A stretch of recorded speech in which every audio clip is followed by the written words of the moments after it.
When stalking turns deadly. The Saldanha Case.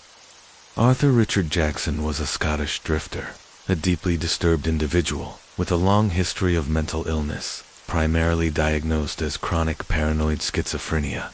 His delusions and fixations were a dangerous undercurrent to his life. In January 1981, his path catastrophically intersected with that of rising American actress Teresa Saldana. Jackson saw Saldana in the 1980 film Defiance, and something in her on-screen presence ignited a profound and malevolent obsession within him. 2 days after seeing the film, he began to harbor thoughts of killing her. This wasn't a fleeting infatuation. It was a deeply ingrained delusion. Jackson believed he was acting on behalf of the Order of the Knights of St. Michael and the Kingdom of Heaven, convinced he was on a divine mission to kill Saldana and take her with him to the hereafter, the better life, God's kingdom. In his twisted mind, he even envisioned his own execution by the state with music over the public address system and light refreshment for the observers. He was aware that his actions violated earthly laws, but felt that the laws under which he was acting were of a greater force. Nearly a year after his obsession began, Jackson, then 46, traveled from England to the United States. His pursuit of Saldana was methodical and chillingly determined. He didn't simply hope to encounter her. He actively sought to erase the boundaries of privacy and distance. He hired a private investigator, a tactic that would later become a significant point of concern for anti-stalking advocates, to obtain Saldana's unlisted home address. But even before he arrived in the U.S., Jackson demonstrated his cunning. He managed to obtain the unlisted phone number of Saldana's mother in New York City. Posing as an assistant to renowned director Martin Scorsese, Jackson called Saldana's mother, feigning an urgent need to contact Teresa for a film role in Europe. Unaware of the sinister motive behind the call, Saldana's mother unwittingly provided her daughter's residential address.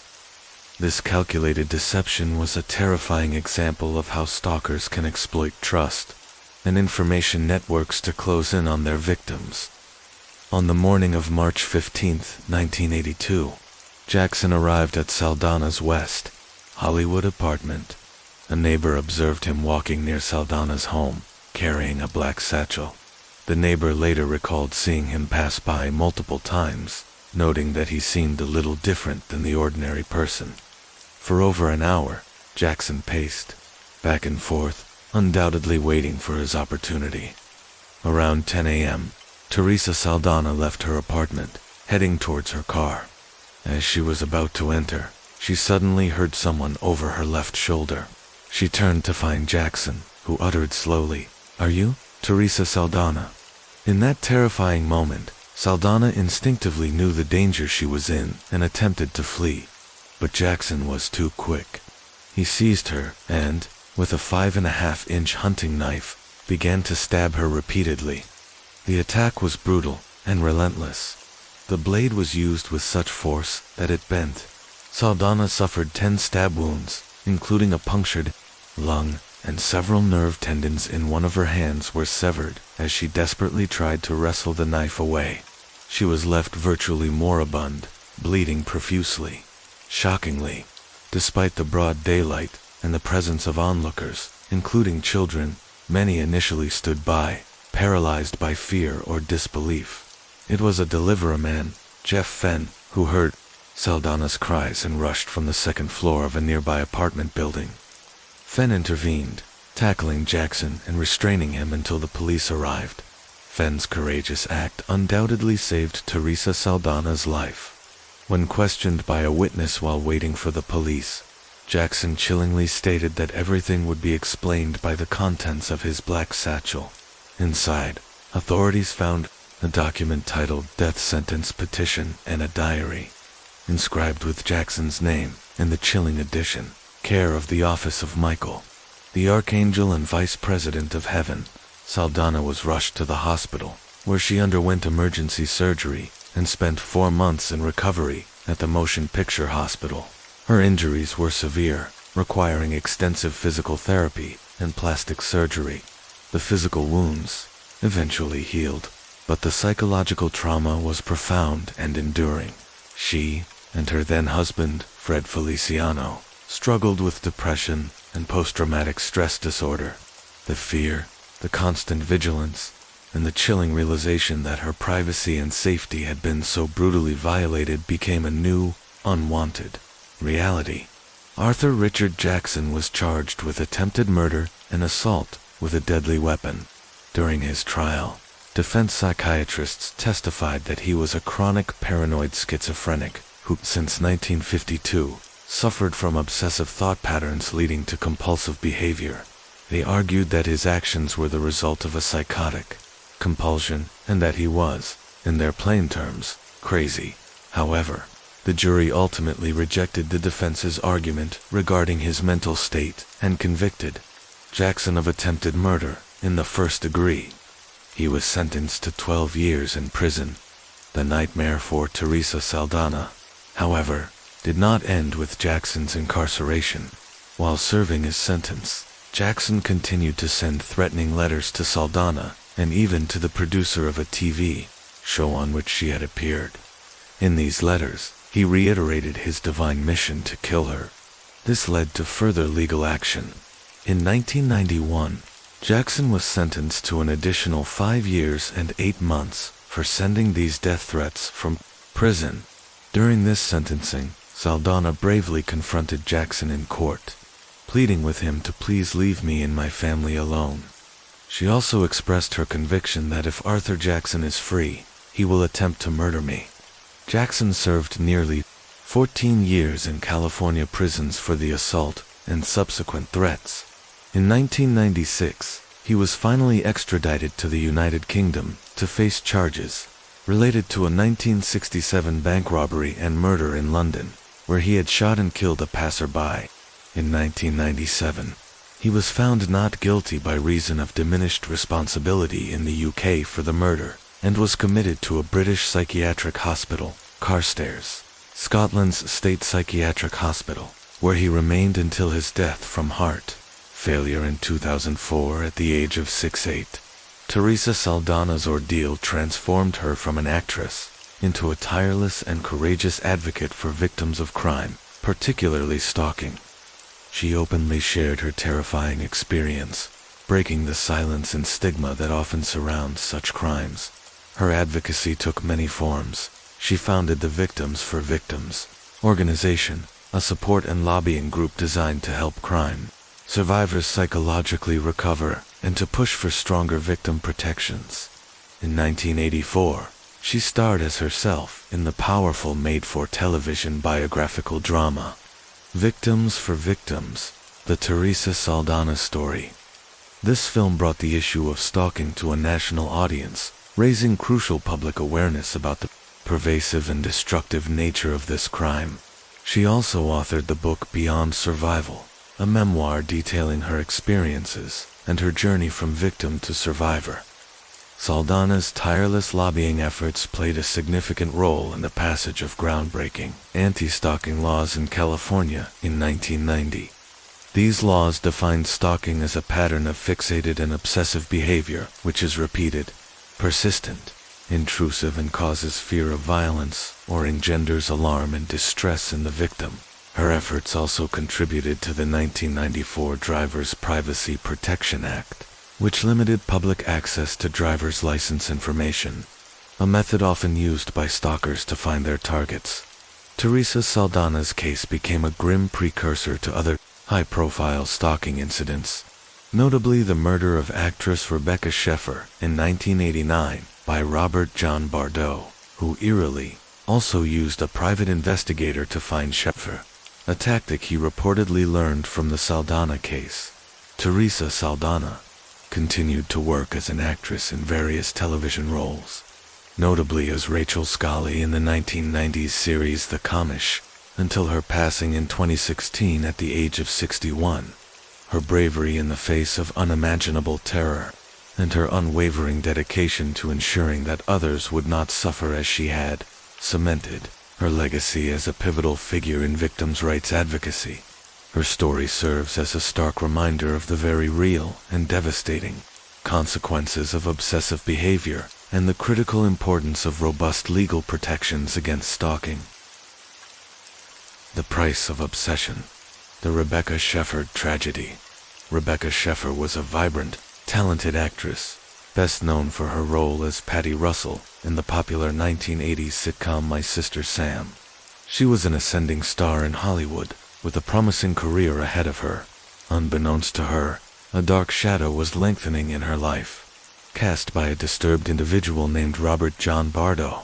Bardo, a high school dropout from Tucson, Arizona, with a history of mental illness, including a diagnosis of bipolar disorder, and exhibiting deeply disturbing behaviors, became consumed by an obsessive fixation on Sheffer.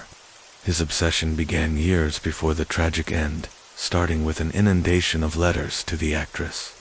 Sheffer, like many celebrities, had a service that handled her fan mail, and Bardo received a generic, pre-written response designed to appear as if she had personally written it. For Bardo, this seemingly innocuous letter fueled his delusion, making him feel a connection that wasn't real. He even built a shrine dedicated to her in his bedroom, a private tableau of his escalating fantasy. He collected magazine clippings, posters, and anything he could find related to her, meticulously arranging them in his personal space. This was not merely admiration. It was a consuming fixation that blurred the lines between reality and his distorted perception. His attempts to meet her escalated. In June 1987, Bardo traveled to the Burbank studios, where My Sister Sam was filmed, carrying a teddy bear and a bouquet of roses. He was turned away by Warner Brothers security, who advised him to go home. The security guards, having dealt with countless overzealous fans, deemed his encounter too trivial to report to Sheffer herself, a decision that would later be tragically re-evaluated. This rejection, however, didn't deter Bardo. It only mutated his obsession, seemingly reinforcing his warped belief that he needed to be more aggressive, more persistent. A month later, he returned to the studio gates, this time armed with a knife demonstrating a clear escalation of his dangerous intent, but was again prevented from gaining access. The studio's security protocols, while effective at the gate, could not fully comprehend the depth of his pathological commitment. The turning point in Bardo's escalating obsession came in 1989. Rebecca Sheffer appeared in a scene in the black comedy film scenes from the class struggle in Beverly Hills that Bardo perceived as sexually suggestive. In his twisted mind, this scene represented a profound betrayal. He felt she had lost her innocence and become another Hollywood whore, a perception that ignited a homicidal rage. This reaction to a celebrity's professional work, especially a perceived deviation from an idealized image, is a chilling hallmark of some stalker mentalities, where the victim is not seen as a complex individual, but rather as an object, a projection of the stalker's own desires and rigid moral codes. He felt personally wronged, as if her on-screen performance was a direct affront to their imagined relationship. Driven by this murderous intent, Bardo sought to find Sheffer's private address. He was reportedly inspired by the case of Arthur Richard Jackson, who had stalked and stabbed actress Teresa Saldana years prior, and learned that Jackson had used a private investigator to obtain Saldana's address. Following this horrifying precedent, Bardo paid a detective agency in Tucson $250 to obtain Sheffer's unlisted home address. The detective agency, exploiting a loophole in the law, simply accessed California Department of Motor Vehicles (DMV) records, which at the time publicly released personal addresses with alarming ease. This legal vulnerability, a relic of a less privacy-conscious era, would prove fatal. Armed with Sheffer's home address in West Hollywood, a seemingly mundane piece of information that became a weapon in Bardo's hands, he made his final, fateful journey. He boarded a bus in Arizona, carrying a .357 Magnum handgun, hollow point cartridges. Designed for maximum damage, a clear indicator of his premeditation and desire to inflict lethal harm. A letter for Sheffer that articulated his twisted grievances. a U2 tape, and a copy of J.D. Salinger's The Catcher in the Rye, a book disturbingly associated with other high-profile assassinations and individuals with disturbed psychological profiles. The presence of these items painted a chilling portrait of his deranged state of mind and his perception of himself as an alienated avenger. On July 18, 1989, Bardo arrived at Sheffer's apartment building. He spent time wandering the neighborhood, almost scouting the area, even stopping random pedestrians to confirm that the address he had was indeed hers, eliminating any doubt and solidifying his target.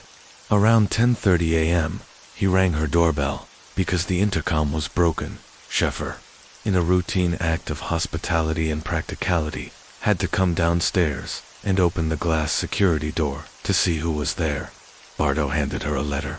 Accounts vary on the exact exchange, but it's believed Sheffer, recognizing him as an overly persistent fan, politely but firmly asked him to leave, perhaps sensing an unease that she couldn't fully articulate. Her instinct for self-preservation, however, was tragically insufficient against Bardo's determined malice. Bardo retreated briefly, reportedly going to a nearby diner for breakfast. This short reprieve, far from cooling his rage, may have merely allowed him to solidify his resolve and rehearse his final, horrific act. About an hour later, he returned to Sheffer's apartment and rang the doorbell again. Sheffer, who was preparing for an audition for The Godfather Part 3, a role that symbolized the pinnacle of her burgeoning career and perhaps a future she would never see, and likely expecting a script delivery or a legitimate visitor, answered the door a second time, this time in her bathrobe, vulnerable and unsuspecting. As she opened the door, Bardo pulled out the .357 Magnum handgun from behind his back, a calculated move to ensure surprise and prevent any chance of escape or defense, and shot her point blank in the chest.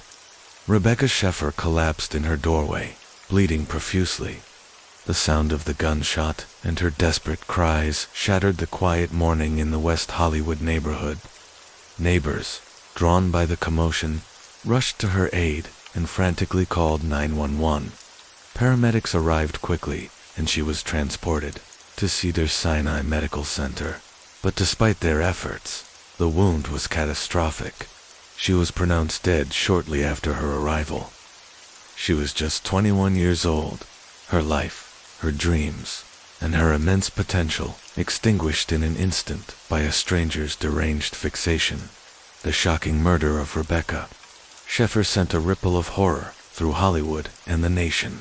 It was a stark, brutal reminder that celebrity offered no impenetrable shield against determined obsession. The fact that an obsessive fan could so easily obtain a celebrity's private address and commit such a heinous act ignited a fierce public outcry and a demand for change. There was a collective realization that the system had failed to protect her. Robert John Bardo was arrested the following day in Tucson, Arizona, after motorists reported a man running through traffic on Interstate 10, seemingly disoriented and perhaps fleeing the immediate aftermath of his crime. He immediately confessed to the murder, displaying a chilling lack of remorse, instead offering explanations rooted in his delusions. The prosecution was led by Marcia Clark, who would later gain national fame during the O.J. Simpson murder trial. During Bardo's trial, defense psychiatrists argued he was mentally ill and that his actions were a result of schizophrenia, attempting to mitigate his culpability. However, the prosecution successfully demonstrated the premeditated nature of the crime, including Bardo's deliberate act of concealing the gun behind his back when he returned to Sheffer's door, a key element for proving first-degree murder lying in wait. This strategic concealment underscored his intent to ambush and kill. In 1991, Bardo was convicted of first-degree murder and sentenced to life in prison without the possibility of parole, ensuring he would never again pose a threat to anyone. The murder of Rebecca Sheffer had a profound and lasting impact on legislation aimed at protecting individuals from stalkers, ushering in a new era of legal awareness and protection. California's anti-stalking law, passed in 1990, was a direct response to this tragic event. This landmark legislation made it a crime to repeatedly follow or harass another person with the intent to cause fear for their safety, giving law enforcement and victims a crucial tool that hadn't existed before. It recognized the psychological terror that precedes physical violence in stalking cases. The ease with which Bardo obtained Sheffer's address through DMV records highlighted a critical vulnerability in privacy laws. In response, the U.S. Congress passed the Driver's Privacy Protection Act (DPPA) in 1994.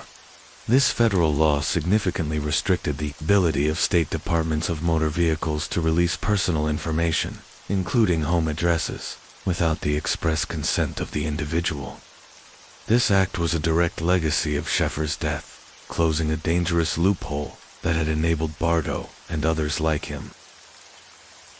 Rebecca Sheffer's death remains a poignant and powerful reminder of the dangers of obsessive behavior and the critical need for robust privacy protections and anti-stalking measures.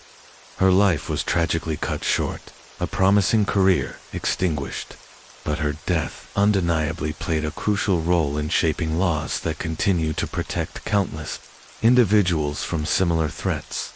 Her legacy is etched not just in the memories of those who loved her, but in the legislative safeguards that exist today. Brad Silberling, who was dating Sheffer at the time of her murder, later directed the 2002 film Moonlight Mile, which was loosely inspired by his grief and the agonizing aftermath of her death, a testament to the enduring impact of her loss on those closest to her. The Stalker and the Starlet, the quiet, suburban life of John Hinckley Jr., a young man from a privileged background in Evergreen, Colorado, belied a deeply disturbed mind. His life began to spiral into a dangerous fantasy following his repeated viewings of Martin Scorsese's 1976 film, Taxi Driver. Hinckley became fixated on the film's protagonist, Travis Bickle, a lonely and disturbed taxi driver who fantasizes about assassinating a presidential candidate. Even more intensely, Hinckley developed an erotomanic obsession with the child prostitute character, Iris, portrayed by the then-young actress Jodie Foster. He reportedly watched the film at least 15 times, absorbing its themes and the character of Bickle, to the point of adopting his mannerisms, dress, and even his preference for peach brandy. Hinckley's delusion was not simply a passing fancy. He became convinced that he was Travis Bickle and that he could win Jodie Foster's love and admiration by committing a grand historical act, mirroring Bickle's plot in the film. He began to stalk Foster, seeing her not as an individual, but as an idealized figure from his fantasy, a prize to be won through an act of extreme violence and notoriety. His pursuit of Foster became increasingly aggressive and alarming. He learned from a magazine that she would be attending Yale University in the fall of 1980. This news provided him with a new, tangible target for his obsession to facilitate his move to New Haven, Connecticut. He fabricated a story about attending a writer's workshop at Yale, convincing his parents to finance the trip. He arrived in New Haven on September 17, 1980. Within hours of his arrival, Hinckley managed to call Foster at her Yale dormitory and spoke briefly with her. This initial, albeit limited, contact only emboldened his delusion. Over the next 4 days, he continued to call her repeatedly, leaving numerous messages, poems, and love letters for her. Foster, however, quickly became unnerved by his persistence and refused to speak to him further. Her rejection only fueled his warped sense of destiny. If he couldn't win her attention through conventional means, he would do so through an act of immense public spectacle. He even harbored fantasies of hijacking an aircraft or committing suicide in front of her to get her attention, before settling on his ultimate plan. Prior to targeting President Reagan, Hinckley had already embarked on a chilling test run. He began trailing President Jimmy Carter during his 1980 presidential campaign, traveling from state to state, He managed to get within 20 feet of Carter at a rally in Dayton, Ohio, in October 1980. His dangerous trajectory was briefly interrupted when he was arrested at Nashville International Airport. Authorities found 3 unloaded guns and handcuffs in his hand luggage as he attempted to board a flight to New York. The weapons were confiscated, and he was fined. But critically, this arrest was not linked to the Secret Service, and the full extent of his dangerous fixations remained largely unknown to federal authorities. After his Nashville arrest, Hinckley returned home, where he spent 4 months undergoing psychiatric treatment for depression. However, his mental health did not improve. With Ronald Reagan's victory in the 1980 election, Hinckley simply shifted his focus, making the newly elected president his new target. He collected material on the assassination of John F. Kennedy, meticulously planning his historical act.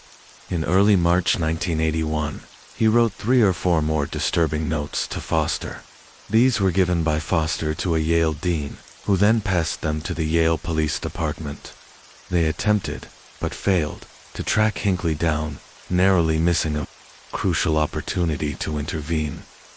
On March 28, 1981, Hinckley arrived in Washington, D.C., by bus from Los Angeles. He checked into the Park Central Hotel. He had originally intended to continue on to New Haven for yet another attempt to confront Foster, but a newspaper advertisement detailing President Reagan's itinerary caught his eye. He saw an opportunity for the grand gesture he believed would finally impress Foster. He knew the risks. He even wrote, but did not mail, a letter to Jodie Foster just 2 hours before his attempt on the president's life. In this letter, he chillingly stated his hope to impress her with the magnitude of his action, declaring he would abandon the idea of getting Reagan in a second if I could only win your heart and live out the rest of my life with you. On March 30, 1981, President Ronald Reagan was leaving a speaking engagement at the Washington Hilton Hotel. A crowd of reporters and onlookers gathered as he exited through the President's Walk on Florida Avenue, heading towards his waiting limousine. Hinckley, blending into the crowd, assumed a crouch position and, at 2:27 p.m., rapidly fired a .22 caliber Rim RG-14 revolver 6 times in 1.7 seconds. The immediate aftermath was chaotic. Secret Service agent Jerry Parr, with incredible quick thinking, almost instantly grabbed President Reagan by the shoulders and pushed him towards the open rear door of the limousine, diving on top of him. Agent Ray Shattuck assisted in getting both men into the car, while Parr's actions likely saved Reagan from a direct hit to the head. One of Hinckley's Devastator bullets ricocheted off the armored side of the limousine. It passed between the open rear door and the vehicle frame, striking the president in his left underarm. The bullet grazed a rib and lodged in his lung, causing it to partially collapse, stopping less than an inch from his heart. Other victims included White House Press Secretary James Brady, who was critically wounded by a shot to the head, suffering severe brain damage that left him permanently disabled. Secret Service agent Timothy McCarthy was hit in the abdomen as he turned to shield the president, and D.C. police officer Thomas Delahanty was struck in the neck. All 3 survived, but Brady's injuries were profound, and his death in 2014 was ultimately ruled a homicide, a direct result of the gunshot wound he sustained that day. As the limousine sped away towards the White House, Reagan initially felt a sharp pain, which he and Parr attributed to Parr's forceful push. However, when Reagan began coughing up frothy blood, Parr immediately suspected a lung injury and rerouted the limousine to George Washington University Hospital. Reagan walked into the emergency room under his own power, but soon collapsed, struggling to breathe. Doctors quickly discovered he had been shot and rushed him into surgery. John Hinckley Jr. was apprehended at the scene within seconds by Secret Service agents and D.C. police. The world was stunned to learn that the motive for this assassination attempt was not political, but born of a delusional obsession with a young actress. During his high-profile trial, the legal proceedings became a battle of psychiatric experts. The defense argued that Hinckley was legally insane, suffering from schizophrenia and consumed by a magical unification with Jodie Foster that prevented him from understanding the wrongfulness of his actions. The prosecution, in contrast, emphasized the premeditated nature of the shooting, highlighting his purchase of the gun, his trailing of the president, and his chilling letter to Foster. In June 1982, Hinckley was found not guilty by reason of insanity on charges of attempting to assassinate the president and was committed to St. Elizabeth's Hospital, a psychiatric facility in Washington, D.C. This verdict sparked widespread public outrage and controversy, leading to the 1984 Insanity Defense Reform Act, which made it significantly more difficult to obtain such a verdict in federal cases. For Jodie Foster, the trauma of Hinckley's obsession and the assassination attempt cast a long, dark shadow over her life and career. She was pulled into a terrifying public spotlight, dealing with constant security, media intrusion, and the chilling realization that her life was inextricably linked to this violent act. For years, she avoided speaking publicly about the incident, often including clauses in her media interviews prohibiting any mention of the subject. She recently revealed that the trauma affected her ability to perform theater, recalling a terrifying incident during a college play where a man with a gun, presumed to be a new stalker, was in the audience. She spoke of the constant fear, the bodyguards, and even breaking her collarbone trying to evade a persistent photographer. She has consistently stated that Hinckley's greatest crime was the confusion of love and obsession, and that she would never forgive him for the trivialization of love. Even after his commitment, Hinckley's obsession persisted. He continued to send disturbing letters to Foster from St. Elizabeth's, reaffirming his warped feelings for her.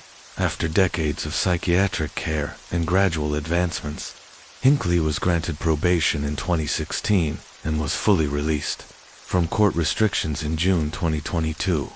He has publicly expressed remorse for his actions and apologized to the families affected, including Foster. However, for those whose lives he irrevocably altered, the wounds of that day and the years of fear and trauma remain. The story of John Hinckley Jr. and Jodie Foster serves as a chilling testament to the unpredictable and devastating consequences of celebrity obsession and mental illness, leaving an indelible mark on both personal lives and national history. The director's nightmare, stalked by delusion. Jonathan Norman, a man harboring profound and deeply ingrained delusions, lived in a reality profoundly skewed by his interpretation of popular culture. He became utterly convinced that the celebrated Hollywood director Steven Spielberg was communicating directly with him, not through conventional means, but through an intricate web of coded messages, hidden instructions, and even veiled threats, embedded within the very fabric of Spielberg's cinematic masterpieces. This was far beyond mere fandom. It was a pathological conviction that Spielberg's films, from epic blockbusters to intimate dramas, were a personal dialogue, a secret language spoken only between the visionary director and himself. Norman believed he was the chosen recipient of these clandestine communications, tasked with deciphering their meaning, which often revolved around bizarre and dangerous directives. He saw himself as inextricably linked to Spielberg, a co-conspirator, or perhaps a pawn in some grand, unseen game orchestrated by the director. This twisted interpretation of art fueled a dangerous and escalating obsession. Norman began to manifest his fixation in increasingly disturbing and aggressive ways. He started sending a relentless barrage of letters to Spielberg, each one more menacing, more unhinged than the last. These were not the adoring fan mail typical of celebrity admirers. They were rambling, often incoherent screeds filled with wild accusations, specific threats, and convoluted references to the perceived messages within the films. Norman accused Spielberg of stealing his ideas, manipulating his life, controlling his thoughts, and even threatening his very existence through the cinematic code he imagined. The sheer volume of this correspondence, combined with its escalating hostility and the bizarre nature of its content, created an atmosphere of profound unease and palpable fear for Spielberg, his family, and his professional team. The letters were filled with veiled promises of violence, hinting at a terrifying reckoning for the perceived injustices and the secret, tormenting communications Norman believed he was enduring. The psychological terror intensified dramatically when Norman's stalking escalated from mere written correspondence to a chilling physical presence. He began to appear repeatedly at Spielberg's private residence in the affluent Pacific Palisades neighborhood of Los Angeles. He would linger outside, attempting to breach the layers of security, sometimes simply observing, sometimes trying to approach the property, creating an unnerving and constant sense of being watched. His appearances were not limited to the director's home. He also made frequent, unwelcome visits to Spielberg's Amblin Entertainment offices, located on the Universal Studios lot. There, he would often try to gain unauthorized access, asking for the director by name, or simply making his presence known in a way that unmistakably signaled his escalating and dangerous fixation. These appearances were meticulously planned, deliberate acts of intimidation, meant to reinforce his delusional belief in their twisted connection and to impose his will upon the director. Each time Norman appeared, it served as a chilling, visceral reminder that the physical distance between them was shrinking, and the abstract threat conveyed in his letters was becoming terrifyingly tangible. The staff at Amblin Entertainment, already accustomed to a certain level of public attention surrounding a figure of Spielberg's stature, became acutely aware of Norman's persistent and escalating behavior. Spielberg's personal security detail was placed on high alert, implementing heightened measures around his home and office. Despite these precautions, the sheer unpredictability of Norman's appearances, coupled with the increasingly violent and specific nature of his written threats, kept everyone on edge. There was a constant, low hum of anxiety, a gnawing fear of what his next move might be, and how far his deeply entrenched delusions would ultimately drive him. The psychological toll of living under such a persistent, irrational threat began to weigh heavily on Spielberg and his family, eroding their sense of safety and privacy. The situation reached its critical and terrifying crescendo when Norman was finally apprehended near Steven Spielberg's home. Security personnel, already on high alert, spotted him in the vicinity, acting suspiciously. When confronted and searched, the horrifying reality of his intent became undeniable. He was found carrying a chilling arsenal, a large knife, and a set of handcuffs. The discovery of these items eliminated any lingering doubt about his purpose. This was not the act of a harmless eccentric fan, nor merely a disturbed individual seeking attention. This was a premeditated attack in the making, meticulously planned to capture, restrain, and inflict severe harm upon the director. The presence of the weapons confirmed the worst fears and highlighted the extreme, life-threatening danger Spielberg had been facing. It revealed the grim, terrifying reality of Norman's delusions, that they were not confined to the abstract realm of his mind, but were powerful enough to compel him to prepare for a violent, physical confrontation. Following his arrest, Norman was subjected to extensive psychological evaluation by court-appointed experts. It became unequivocally clear that his actions stemmed from a severe, untreated mental illness, specifically a persecutory delusion, centered entirely on Spielberg and his films. He genuinely believed he was responding to messages he perceived as real messages that were instructing him or taunting him, and that his actions were entirely justified within the distorted framework of his fractured reality. He was convinced he was merely acting in self-defense or fulfilling a preordained role in the cinematic narrative he believed Spielberg had crafted for him. Norman was subsequently charged with aggravated stalking and making criminal threats. During his trial, the prosecution presented overwhelming and chilling evidence of his persistent and increasingly violent behavior. His threatening correspondence, and the irrefutable proof of the weapons found near Spielberg's home, which served as a stark demonstration of his intent. The defense, as expected, presented arguments regarding his severe mental state, attempting to establish his diminished capacity or insanity. However, ultimately, the court recognized the immediate and severe threat he posed to Spielberg and the broader community. Norman was convicted of stalking and making threats. His convictions served as a crucial legal affirmation of the dangers posed by such delusional obsessions and the urgent need for robust legal protections for victims of stalking. The case underscored the insidious nature of stalking, particularly when fueled by severe mental illness, where the perpetrator lives in a reality completely divorced from the victims, making their actions often unpredictable, profoundly terrifying, and extremely dangerous. The ordeal left an indelible and traumatic mark on Steven Spielberg and his family. The constant fear, the necessity for round-the-clock heightened security, and the chilling realization that a stranger's warped fantasy had so violently invaded their private lives created a profound and lasting sense of vulnerability. It highlighted the unique and often perilous challenges faced by public figures, whose very accessibility, even through their creative work, can inadvertently become a conduit for dangerous fixing. The case further contributed significantly to the growing public and legal understanding of stalking as a serious and terrifying crime, emphasizing that it is not merely an annoyance or a nuisance, but a grave threat that often precedes and escalates into physical violence. The fear of an unseen, delusional enemy who believes he is in a direct, personal dialogue, and who is willing to act on those delusions, can be profoundly unsettling, deeply traumatizing, and long-lasting for the victim.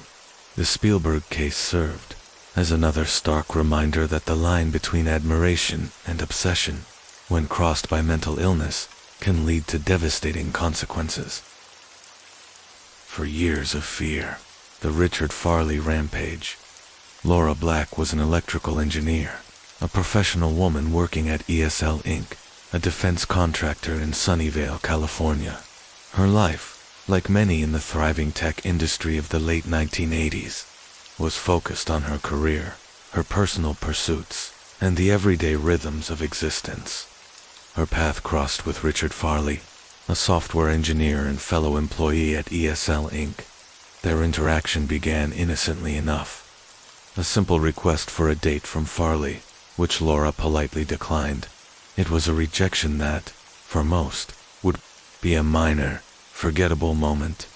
For Richard Farley, it was the spark that ignited a 4-year reign of terror, transforming him from a seemingly ordinary colleague into a relentless, terrifying stalker. Farley's obsession with Laura Black was immediate and absolute. Her refusal to go on a single date became, in his distorted mind, a challenge, an affront, and an invitation to a relentless pursuit. He began to bombard her with hundreds and thousands of letters and notes. These were not romantic overtures. They quickly devolved into rambling, accusatory, and increasingly threatening messages. He would leave them on her car, at her desk, in her mailbox, making it impossible for her to escape his presence, even within the confines of her workplace or her home. The sheer volume of his communication was a psychological assault, a constant reminder that he was watching, thinking of her, and refusing to accept her boundaries. His stalking escalated beyond written words. Farley began to insert himself into every aspect of Laura's life he could uncover. He learned about her personal interests and joined her aerobics class, turning a place of exercise and relaxation into another arena where she felt hunted. He would appear wherever she went, creating an omnipresent sense of dread. The world, which once felt safe and expansive, began to shrink, confined by the invisible, yet suffocating, net of his obsession.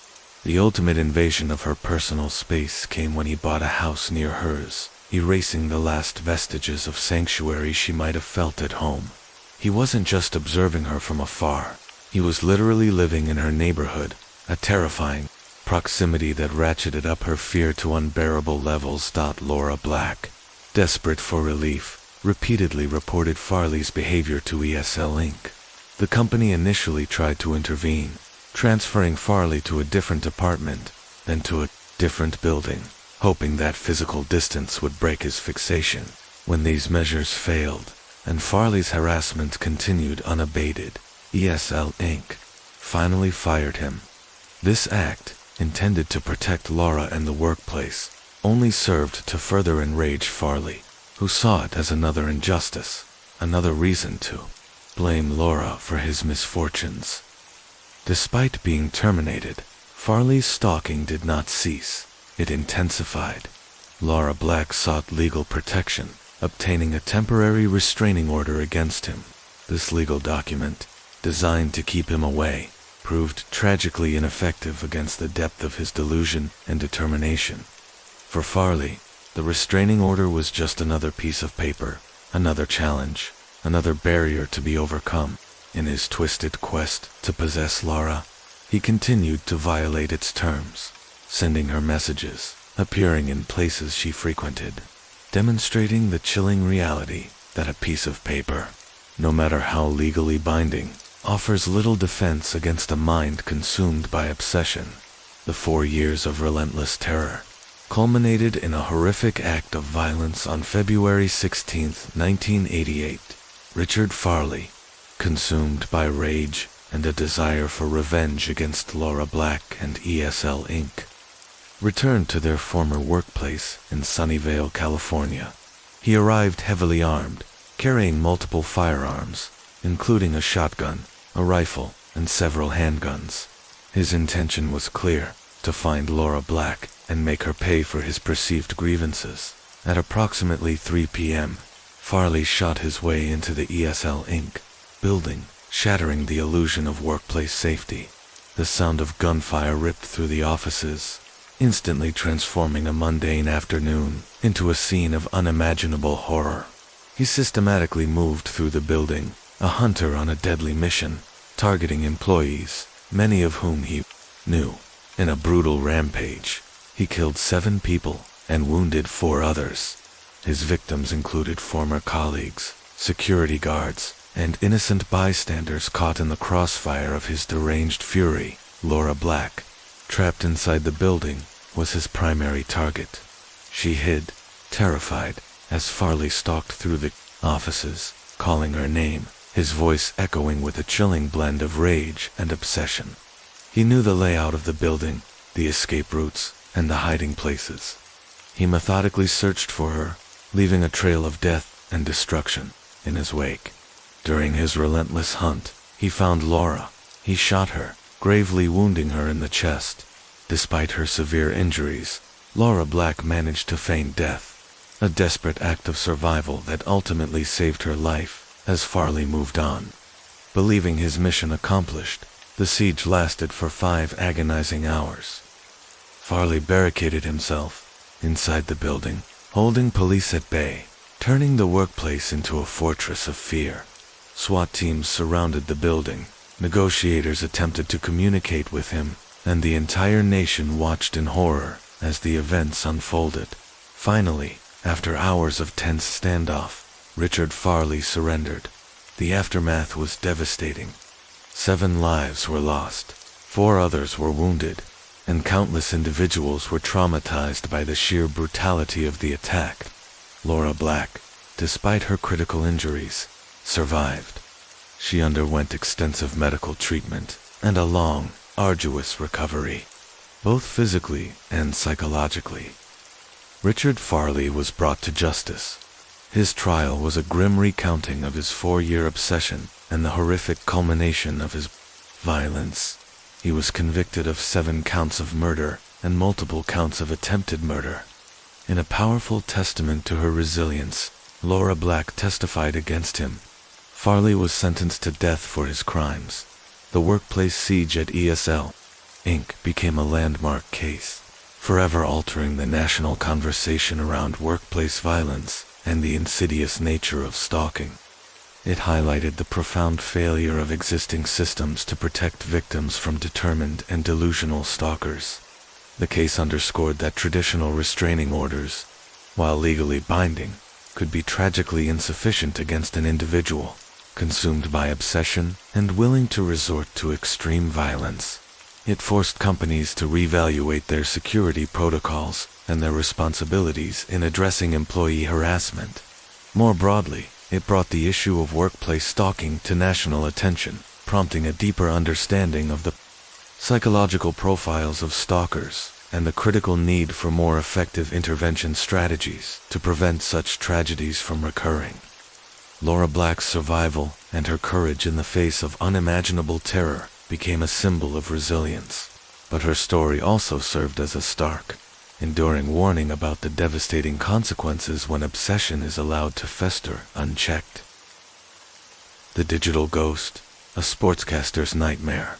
Erin Andrews, a dynamic and highly visible sportscaster, had built a successful career in the demanding world of sports journalism. Her job frequently required extensive travel, moving from city to city, hotel to hotel, covering major sporting events. This transient lifestyle, while integral to her profession, inadvertently made her a target for a new, insidious form of stalking, one that leveraged technology and a chilling disregard for privacy. The Digital Ghost. Michael David Barrett, a seemingly ordinary man from West Allis, Wisconsin, developed a profound and perverse obsession with Erin Andrews. His fixation wasn't about traditional contact or a desire for a relationship. It was driven by a voyeuristic compulsion, a desire to possess her image, particularly her most private moments, and to exploit them for his own gratification and, ultimately, for public consumption. Barrett's stalking methodology was meticulously planned and chillingly executed, exploiting the vulnerabilities inherent in the hotel industry and the burgeoning digital landscape. He would meticulously track Andrews' travel schedule, using public information about her assignments to determine her next destination. Once he knew where she was going, he would then call the hotels she was booked into, often posing as a legitimate booking agent or a member of her entourage to ascertain her exact room number. With this critical piece of information, he would then book a hotel room directly adjacent to hers. This proximity was key to his sinister plan. His modus operandi involved a horrifying act of invasion. He would tamper with the peepholes on Andrews' hotel room doors. Using specialized tools, he would remove or alter the peephole, creating a clear, unobstructed view directly into her private space. With the peephole compromised, he would then use his cell phone to secretly film her undressing, capturing her most vulnerable and intimate moments without her knowledge or consent. This was not a one-time event. It was a repeated pattern, occurring in multiple cities and multiple hotels, a testament to his relentless determination and the ease with which he could execute his vile scheme. The horror for Erin Andrews was compounded by the fact that she was entirely unaware of this profound violation for an extended period. She went about her daily routines, believing she was safe and private within the confines of her hotel rooms. The insidious nature of Barrett's actions meant there were no overt signs of a stalker. No threatening letters, no physical appearances, just a silent, unseen lens recording her most personal moments. The devastating truth finally surfaced when the secretly filmed videos were uploaded online. Suddenly, Andrews' private life, her body, and her most intimate moments were exposed to millions across the internet. The videos went viral, spreading rapidly across websites and forums, causing her immense public humiliation, profound emotional trauma, and a deep sense of betrayal and violation. The shock and disbelief of discovering that she had been secretly filmed, and that these private moments were now accessible to anyone with an internet connection, were unimaginable. Her sense of security was shattered, her trust in public spaces irrevocably damaged. The ordeal for Andrews was not about a stalker seeking contact. It was about the ultimate violation of privacy and the non-consensual distribution of her private moments to a global audience. The scale of the exposure was unprecedented, transforming a personal nightmare into a public spectacle. She became a symbol of a new kind of digital victimization, where the boundaries of personal space could be breached remotely and disseminated globally with terrifying speed. The investigation quickly identified Michael David Barrett as the perpetrator. He was arrested and faced federal charges. During the legal proceedings, the full extent of his chilling actions was revealed, including his meticulous planning, his use of technology, and the multiple instances of filming. Michael David Barrett was convicted of interstate stalking and sentenced to 27 months in prison. He was also ordered to pay restitution. However, the legal consequences for Barrett were only one part of the aftermath for Erin Andrews. The emotional and psychological scars ran deep, and the public nature of her victimization meant she faced an ongoing battle with privacy and dignity. The case of Erin Andrews and Michael David Barrett left an indelible legacy, exposing a terrifying new frontier of tech-enabled stalking and voyeurism. It brought to light the alarming ease with which personal privacy could be compromised in the digital age and the devastating impact of non-consensual image sharing. Beyond the criminal conviction, Andrews pursued a major civil lawsuit against Barrett and, crucially, against the hotel management companies, including the Nashville Marriott, where one of the most prominent videos was filmed. Her legal team argued that the hotels had been negligent in their duty to protect her privacy and ensure her safety, specifically by allowing Barrett to obtain her room number and by failing to adequately secure the PEEPHOLES. In 2016, after a highly publicized trial, a jury awarded Erin Andrews a staggering $55 million in damages, finding both Michael David Barrett and the hotel management companies liable. This landmark civil verdict sent a powerful message across the hospitality industry and beyond. Hotels have a significant responsibility to protect the privacy and security of their guests. It forced a reevaluation of security protocols, staff, training, and the handling of guest information across the entire hotel sector. The case became a precedent, prompting hotels to implement stricter policies regarding room assignments, guest information, and peephole security. Erin Andrews' courage in speaking out, pursuing legal action, and openly discussing her trauma transformed her into a powerful advocate for victims of privacy violations and cyberstalking. Her case became a catalyst for greater awareness about online safety, the dangers of non-consensual pornography, and the need for stronger legal protections against digital forms of harassment. Her ordeal, while agonizing, ultimately contributed to a more secure environment for travelers and a heightened understanding of the evolving nature of stalking in the digital age. It underscored that the violation of privacy, even without physical contact, can inflict profound and lasting harm. The real fatal attraction, Dr. Schaefer's obsession. Dr. Murray Brennan was a highly respected and prominent cancer surgeon, a man dedicated to his demanding profession at New York's prestigious Memorial Sloan Kettering Cancer Center. His life was structured, successful, and seemingly stable, built around his career and his family. However, this carefully constructed world was irrevocably shattered by the obsessive actions of Dr. Diane Schaefer, a fellow physician, following a brief, ill-advised affair. The affair itself was fleeting, a transient deviation from Brennan's married life. For Dr. Schaefer, however, it was profoundly different. She refused to accept that the relationship was over. In her mind, the brief liaison had forged a bond that Brennan was attempting to unjustly sever. This refusal to acknowledge the end of the affair became the genesis of a relentless years-long campaign of extreme harassment that would terrorize Dr. Brennan and his entire family. Schaefer's obsession rapidly spiraled into a psychological torment that mirrored the chilling narrative of the 1987 film Fatal Attraction, a term that would later become synonymous with her case.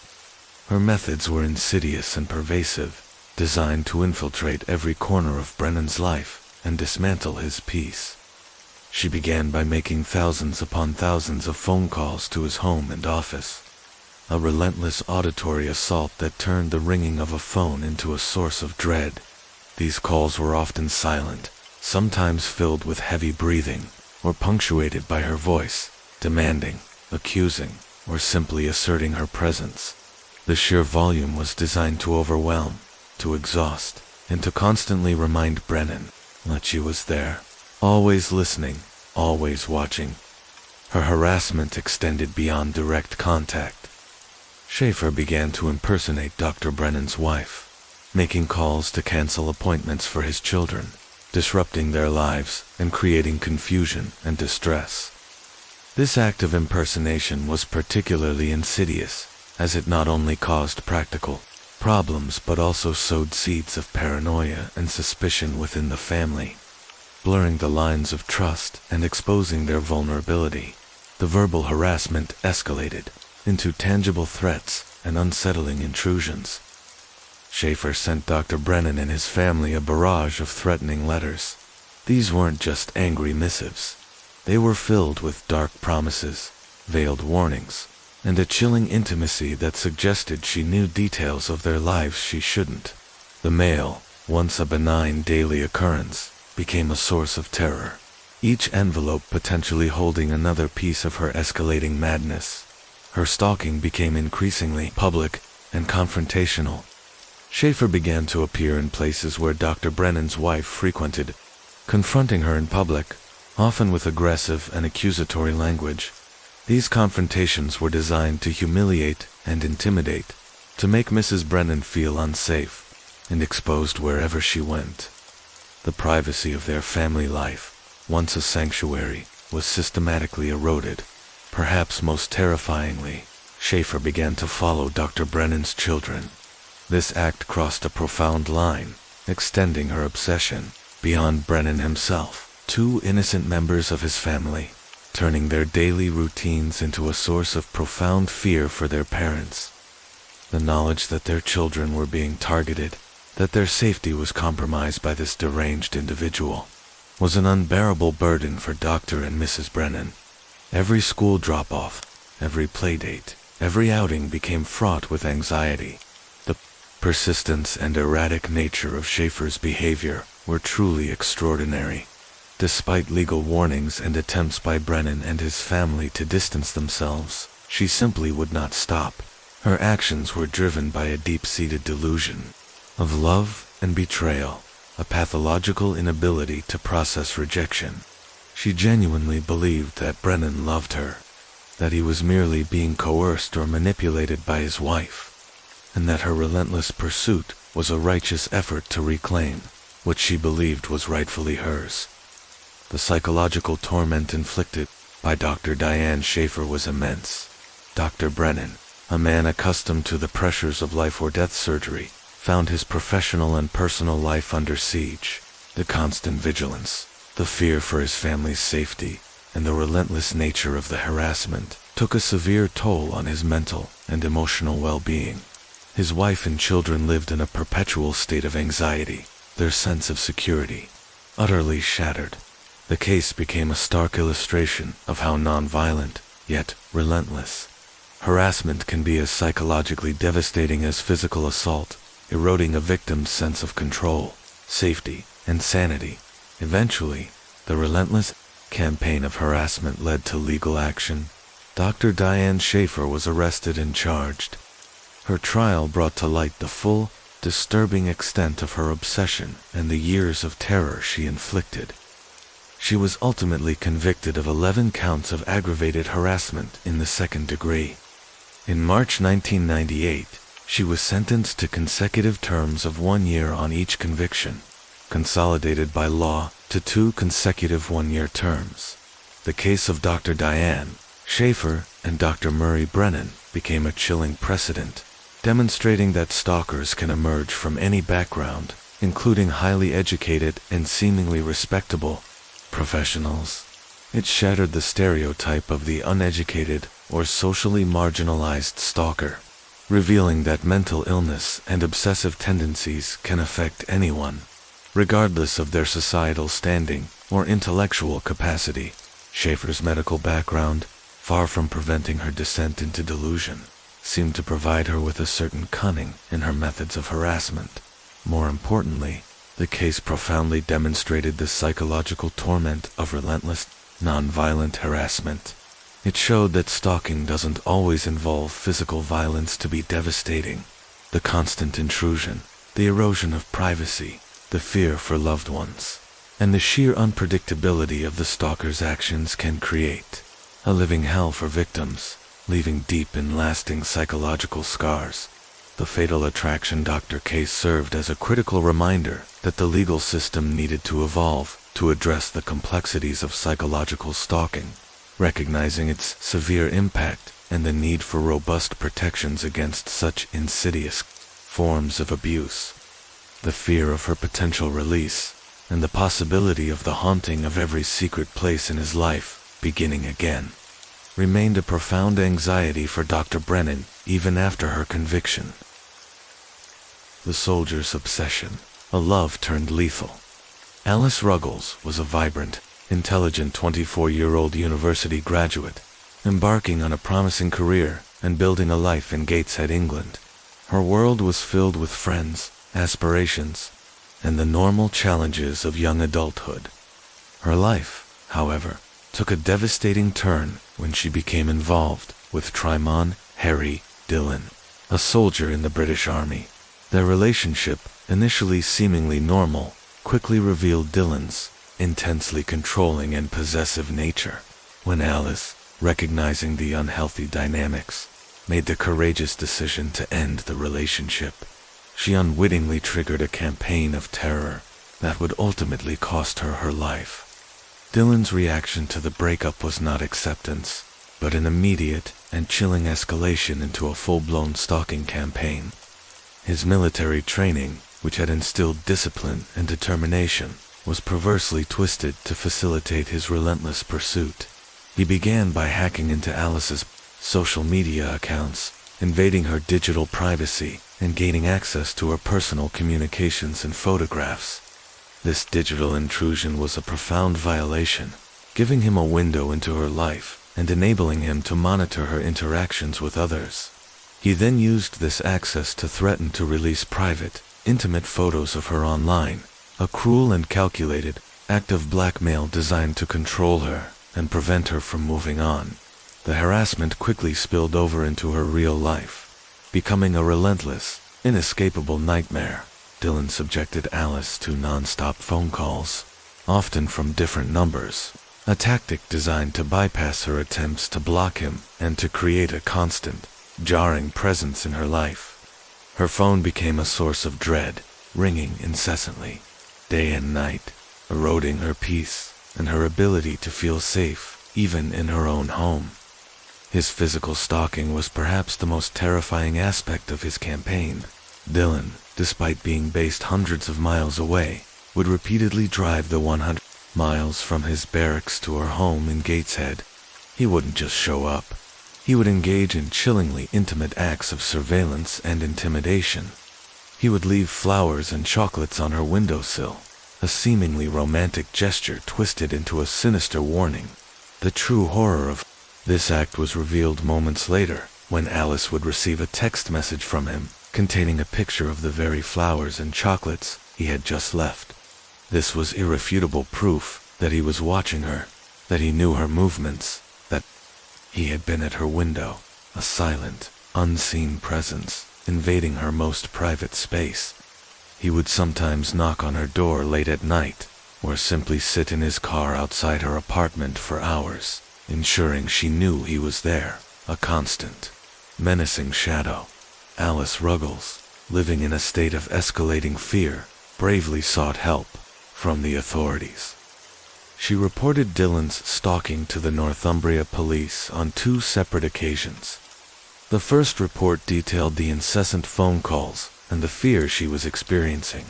The police, following their procedures at the time, issued an official police information notice pinned to Dillon, a formal warning instructing him to cease contact. However, this warning proved utterly ineffective. For Dillon, it was merely a minor inconvenience, A paper barrier to be ignored, the stalking continued, intensified by his disregard for the official warning. Alice, still living in terror, made a second report to the police, providing further details of his persistent harassment. The digital intrusions, and the chilling physical acts of surveillance, despite the clear escalation and the documented history of his behavior. The police, tragically, took no further action beyond the initial warning. They failed to recognize the extreme danger posed by his escalating fixation and coercive control, underestimating the lethal potential of his obsession. The system, designed to protect, left Alice exposed and vulnerable just days after her second report to the police. The nightmare culminated in the most horrific way imaginable. On October 12, 2016, Tryman Dillon broke into Alice Ruggles' apartment. He didn't just enter. He brutally murdered her, slitting her throat from ear to ear. It was a savage, premeditated act, the ultimate expression of his possessive rage and his inability to accept her autonomy. The discovery of Alice's body sent shockwaves through her family, friends, and the wider community. The subsequent investigation quickly identified Dillon as the perpetrator. He was arrested and charged with murder. During his trial, the full, horrifying extent of his stalking campaign was laid bare, revealing a pattern of coercive control and escalating threats that had been tragically overlooked by authorities. Tryman Dillon was convicted of murder and sentenced to life imprisonment with a minimum term of 20 years. However, the legal outcome, while providing some measure of justice, could not bring Alice back or erase the profound grief and anger of her loved ones. The murder of Alice Ruggles became a tragic and pivotal case in the United Kingdom, leading to widespread and intense criticism of police procedures and their understanding of stalking and coercive control. It exposed a systemic failure to recognize the extreme danger posed by this insidious crime, particularly when it involves former intimate partners. The case highlighted the inadequacy of initial police responses, the reliance on simple warnings like the pin, without deeper investigation or understanding of the stalker's mindset was shown to be dangerously insufficient. The insidious nature of coercive control. Dillon's behavior was a textbook example of coercive control, a pattern of behavior that goes beyond physical violence to strip a victim of their autonomy and instill fear. The case emphasized the need for police to recognize and respond to these non-physical forms of abuse as serious indicators of escalating danger. The failure to connect the dots. Despite multiple reports, the police seemingly failed to piece together the full picture of Dillon's escalating and dangerous behavior. In the wake of Alice's death, her family launched a tireless campaign for change, driven by their profound grief and a determination to prevent similar tragedies. Their advocacy, coupled with public outrage, prompted significant reviews of police procedures across the UK regarding stalking and domestic abuse. It led to increased training for officers, a greater emphasis on understanding coercive control, and a revaluation of how stalking reports are handled. The Alice Ruggles Trust was established in her memory, working to raise awareness about stalking, educate young people about healthy relationships, and campaign for stronger legal protections for victims. Alice Ruggles' story, though heartbreaking, became a catalyst for crucial reforms, forcing society and law enforcement to confront the lethal reality of stalking and the urgent need to protect its victims. The Poet's Nightmare. The Stalking of Robin Pelkey. Robin Pelkey was a librarian in New Hampshire, a woman dedicated to her work, fostering a love of books and knowledge within her community. Her days were spent in the quiet, ordered world of the library, assisting patrons, organizing collections, and contributing to the intellectual life of her town. Her professional environment, meant to be a place of public service and peaceful engagement, became the unlikely stage for a terrifying and protracted ordeal at the hands of Gerald L. Geddes. The initial encounters were deceptively innocuous, almost quaint. Geddes began leaving handwritten poems for Robin at the library. These were, in his mind, romantic overtures, expressions of his admiration and affection. He likely saw himself as a sensitive, artistic suitor, using verse to convey his feelings. However, for Robin, these unsolicited poems were unsettling. She had no interest in a relationship with Geddes, and she politely, but firmly, refused his advances, making it clear that his attention was unwanted and that she wished for him to stop. This polite refusal, a standard and reasonable boundary, was not met with understanding or retreat by Geddes. Instead, it ignited a dangerous transformation in his behavior. Her rejection, rather than deterring him, fueled his obsession, twisting his perception of her and their imagined relationship. The romantic poems quickly devolved into something far more sinister. They became threatening, their verses no longer about adoration, but about control, surveillance, and implied violence. He began to describe in chilling detail how he would watch her, how he knew her movements, and how he intended to harm her. The once innocent literary form was now a weapon, each line a new assault on her peace of mind. The psychological warfare escalated into overt acts of stalking and criminal behavior. Geddes began to physically follow Robin, shadowing her movements outside the library, making her feel constantly exposed and vulnerable. Her car, once a symbol of independence, became a target of his rage. He vandalized it repeatedly, leaving behind tangible evidence of his malicious intent and his ability to breach her personal space. The ultimate violation came when he broke into her home, transforming her sanctuary into a place of profound terror. This act, more than any other, shattered her sense of safety and left her with the chilling realization that no place was truly secure from his reach. For over a decade, Robin Pelkey lived in a state of constant, debilitating fear. Geddes' stalking was relentless, a persistent shadow that refused to dissipate. The legal system, while attempting to intervene, proved tragically inadequate against the depth of his obsession. Geddes would be arrested for his actions, serve short jail stints, often for harassment, trespassing, or vandalism, but upon his release, he would invariably return to his obsession with Robin. The periods of incarceration, rather than rehabilitating him or deterring his behavior, seemed to merely punctuate his campaign of terror, acting as temporary pauses before he resumed his relentless pursuit. Each release from jail was a renewed nightmare for Robin, a signal that the cycle of fear was about to begin again. The emotional and psychological toll on Robin Pelkey was immense. She lived with the constant anxiety of knowing he was out there, that he would return, that her life was not truly her own. Her ability to trust, to feel safe, to live without the pervasive dread of his presence was systematically eroded. Her personal relationships were strained, her professional life impacted, all overshadowed by the omnipresent threat of Gerald Geddes. The police and legal system, while sympathetic, often struggled to provide lasting protection, caught in a cycle of short sentences and repeat offenses, highlighting the limitations of existing laws against a truly determined and mentally fixated stalker. The case of Robin Pelkey and Gerald L. Geddes became a prime, horrifying example of how actions that might be perceived as romantic or merely persistent by the stalker, or even by some observers, are, in reality, terrifying acts of psychological warfare and intimidation. It laid bare the dangerous misconception that stalking is a harmless form of infatuation. Geddes' poems and advances were not expressions of love. They were tools of control, designed to instill fear and dominate his victim.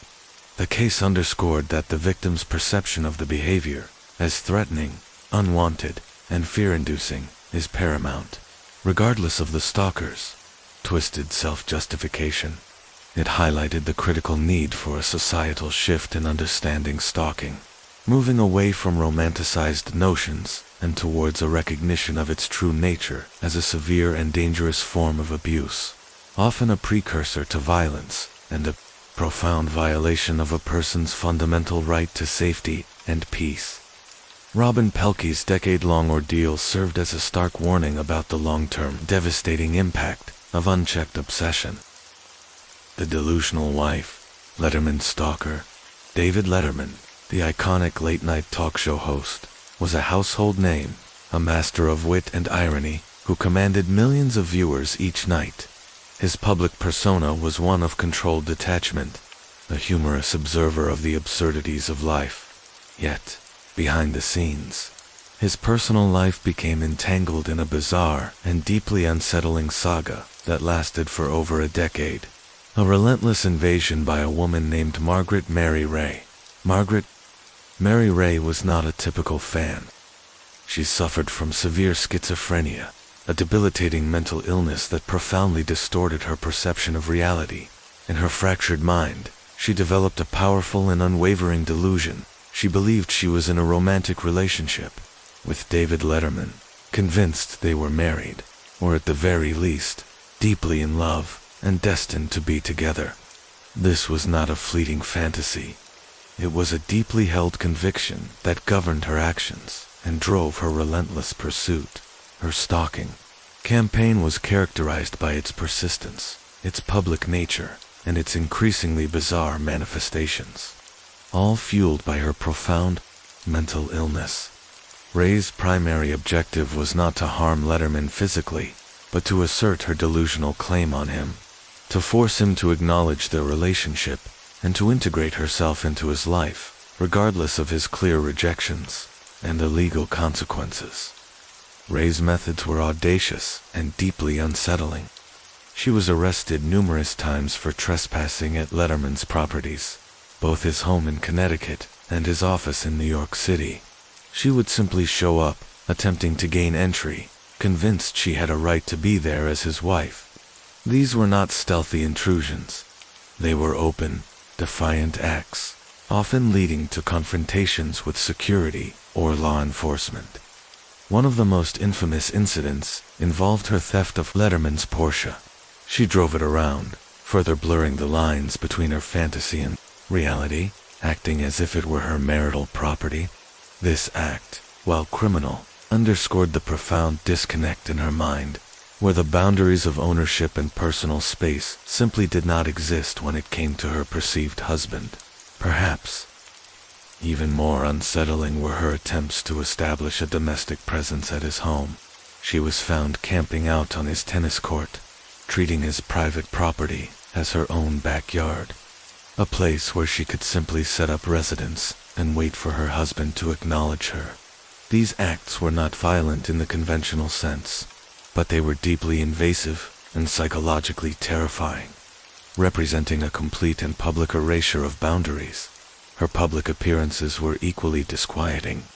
Ray would often introduce herself to strangers, to the media, and even to law enforcement, as Mrs. Letterman, speaking with an unwavering conviction that defied all reality. She would give interviews, expounding on her relationship with the talk show host. Her words, a tragic mixture of delusion and a desperate plea for recognition. Her bizarre claims and persistent appearances became fodder for tabloids and late-night jokes, inadvertently turning her mental illness into a public spectacle, further complicating the already difficult situation for Letterman.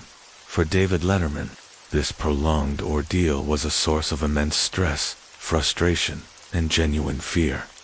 While Ray's actions were not typically physically violent, the constant intrusion, the public humiliation, and the sheer unpredictability of her behavior created a pervasive sense of vulnerability. His home, his sanctuary, was repeatedly breached. His privacy was non-existent. The knowledge that a deeply disturbed individual believed she was intimately connected to him and would stop at nothing to prove it was profoundly unsettling. He spoke about the difficulty of the situation, the helplessness he felt, and the emotional toll it took on him and his family. The legal system struggled to adequately address Ray's persistent stalking. Her mental illness meant that traditional punitive measures often proved ineffective.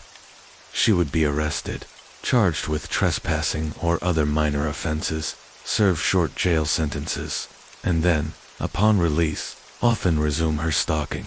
This revolving door of arrest, incarceration, and release highlighted the profound complexities of handling cases involving stalkers with severe mental health issues. The justice system was not equipped to provide the long-term mental health care and supervision that Ray clearly needed, nor could it offer Letterman the complete and lasting protection he desperately sought. Margaret Mary Ray's story ultimately ended tragically, after years of cycling through the legal and mental health systems. She died by suicide in 1998, a stark and somber reminder of the devastating consequences of untreated severe mental illness. The case of David Letterman and Margaret Mary Ray became one of the most high-profile examples of stalking involving a celebrity and a perpetrator with severe mental illness. Its legacy is multifaceted, highlighting mental illness. It brought to national attention the critical need for better understanding and resources for individuals suffering from severe mental illnesses like schizophrenia, particularly when their delusions manifest in dangerous or obsessive behaviors. It forced a conversation about whether the criminal justice system was the appropriate place for individuals who were more ill than malicious. Complexities of the justice system. It exposed the inherent difficulties and limitations of the justice system in handling cases where severe mental illness is the driving force behind stalking behavior. It underscored the challenge of balancing victim protection with the rights and needs of mentally ill offenders. Erosion of privacy for public figures. The case further emphasized the unique vulnerabilities of public figures to obsessive individuals and the profound erosion of personal privacy that can result. Even when direct physical violence is not the primary threat, the constant bizarre intrusions were a form of psychological violence in themselves. Margaret Mary Ray's relentless, delusional pursuit of David Letterman serves as a poignant and disturbing case study in the intersection of celebrity, mental illness, and the chilling reality of stalking, leaving an enduring mark on the discourse surrounding all three. The digital stranglehold. Peggy Klink was a single mother and a dedicated hospital worker, navigating the everyday demands of her life with a quiet strength. Her days were filled with the routines of her job, the joys and challenges of raising her children, and the simple comforts of her home. Like countless others, her world was increasingly intertwined with the conveniences and connections offered by modern technology. From her phone to her car, it was this very reliance on the digital age, however, that would become a tragic vulnerability when her path intersected with Patrick Kennedy, a former boyfriend whose seemingly ordinary demeanor masked a terrifying capacity for obsessive control and a chilling mastery of computer technology. Their relationship had ended, a common and often painful conclusion, but for Kennedy, the breakup was not merely a separation. It was the spark that ignited a meticulously crafted campaign of terror, a chilling demonstration of how technological prowess could be weaponized to dismantle a person's life and utterly obliterate their privacy.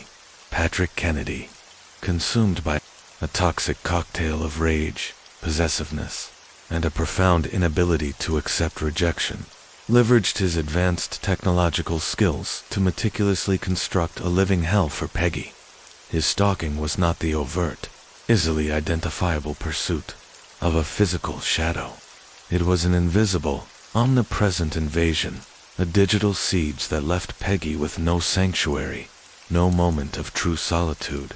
He systematically bugged her home, planting sophisticated listening devices in hidden corners, allowing him to clandestinely monitor her private conversations, her movements within her own sanctuary, and even her most intimate moments. Her walls, once a symbol of security and personal space, became porous, transparent to his malicious gaze. Every whisper, every sigh, potentially overheard by him. He tapped her phones, intercepting calls and messages, turning every conversation into a potential source of information for his twisted agenda. The telephone, a vital link to the outside world, transformed into a conduit for his constant, insidious surveillance, making her wary of every ring, every word spoken. His technological sophistication extended far beyond her home.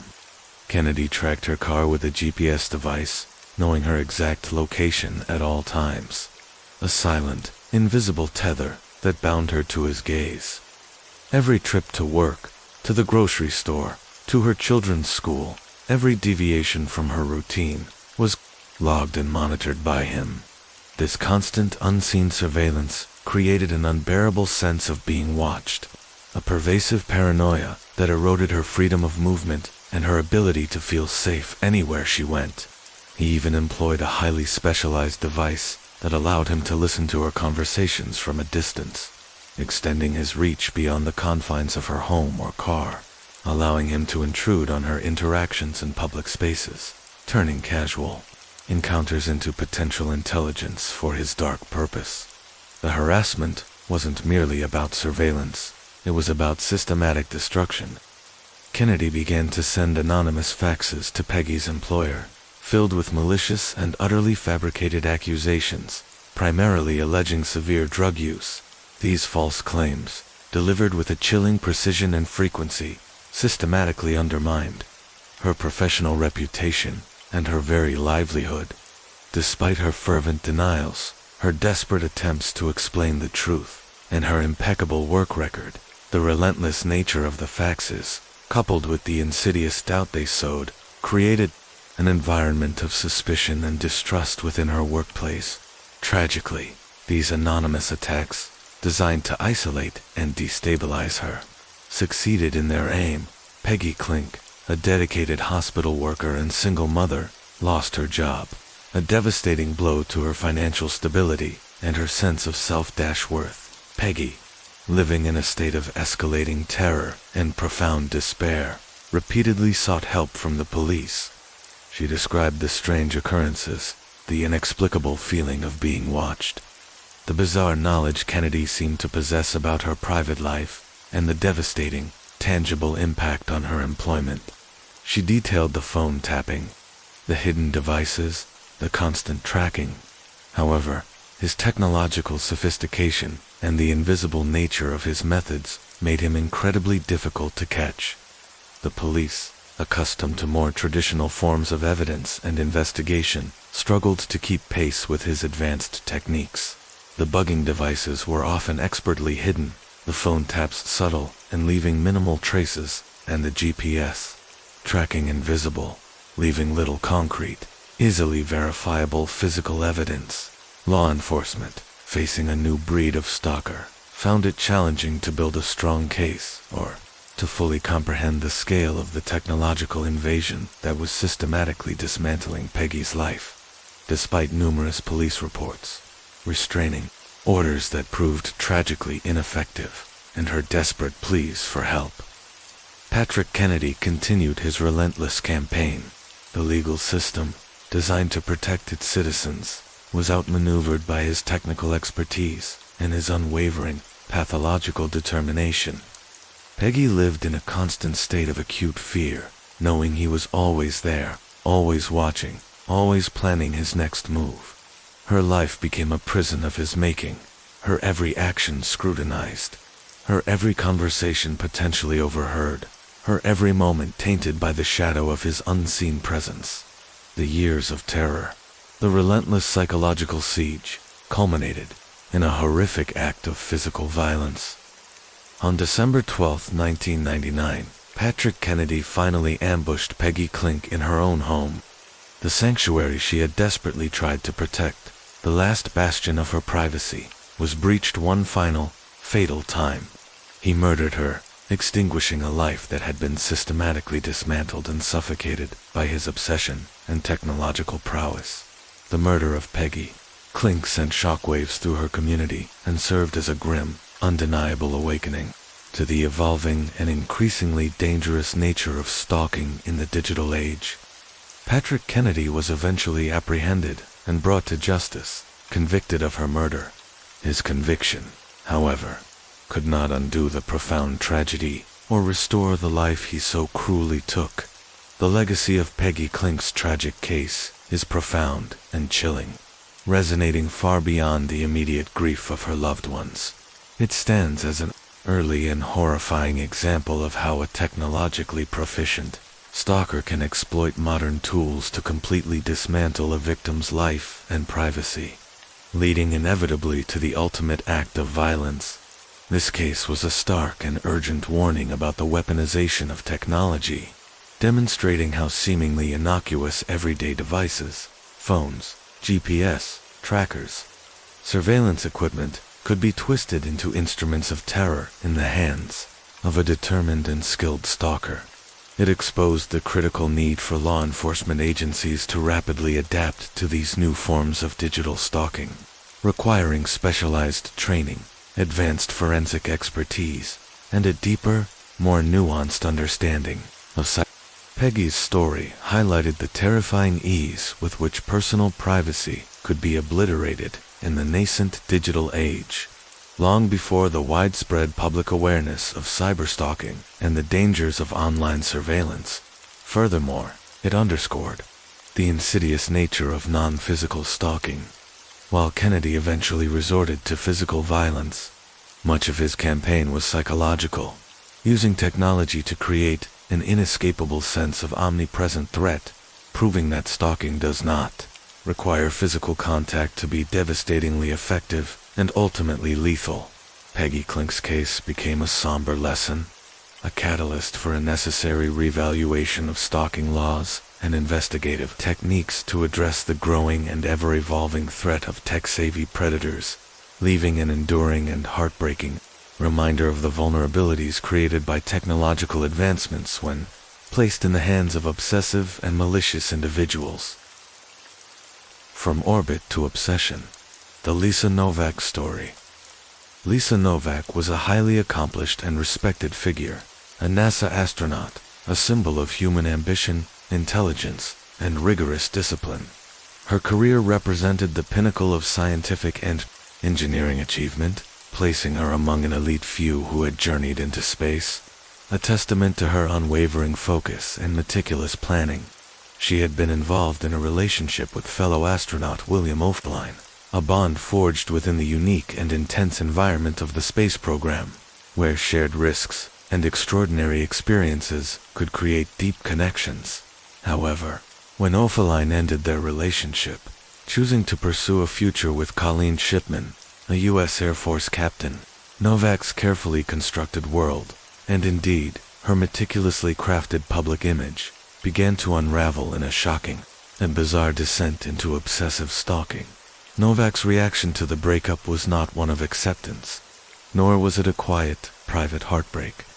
Instead, it was a profound and pathological rejection of reality, fueled by a possessive obsession with Oefelein that quickly extended to his new partner, Colleen Shipman, the very qualities that had driven her unparalleled success as an astronaut. Intense focus, meticulous planning, unwavering determination, and an almost superhuman capacity for endurance were now terrifyingly redirected towards a singular, destructive goal, confronting and intimidating Shipman, and somehow, in her warped perception, reclaiming Oefelein. The culmination of this obsession occurred in February 2007, and the details that emerged were so bizarre, so far removed from the public's perception of an astronaut, that they captivated and horrified the world. Novak embarked on a journey that would become infamous. She drove approximately 900 miles from her home in Houston, Texas, to Orlando, Florida, where Shipman was located. The sheer distance of this drive alone was a chilling testament to her single-minded determination, her absolute commitment to her delusional mission. What made the journey particularly notorious, and indelibly etched into the public consciousness, was the revelation that Novak had worn adult diapers during the drive, a grotesque and deeply disturbing detail that underscored her desperate desire to avoid making any stops, thereby minimizing lost time and maximizing her speed in reaching her target. This detail painted a chilling picture of a mind so utterly consumed by its mission that it disregarded basic human needs, personal dignity, and any semblance of rational behavior. Her preparations went far beyond merely covering distance with unsettling efficiency. Novak arrived in Orlando, armed with a chilling array of tools, indicating a clear and premeditated intent to confront and potentially harm Colleen Shipman. Her arsenal, meticulously assembled, included a steel mallet, a knife, and a BB pistol. These were not items one carries for a casual encounter or a simple confrontation. They were instruments of intimidation and potential violence, revealing the dark, dangerous undercurrent of her escalating obsession.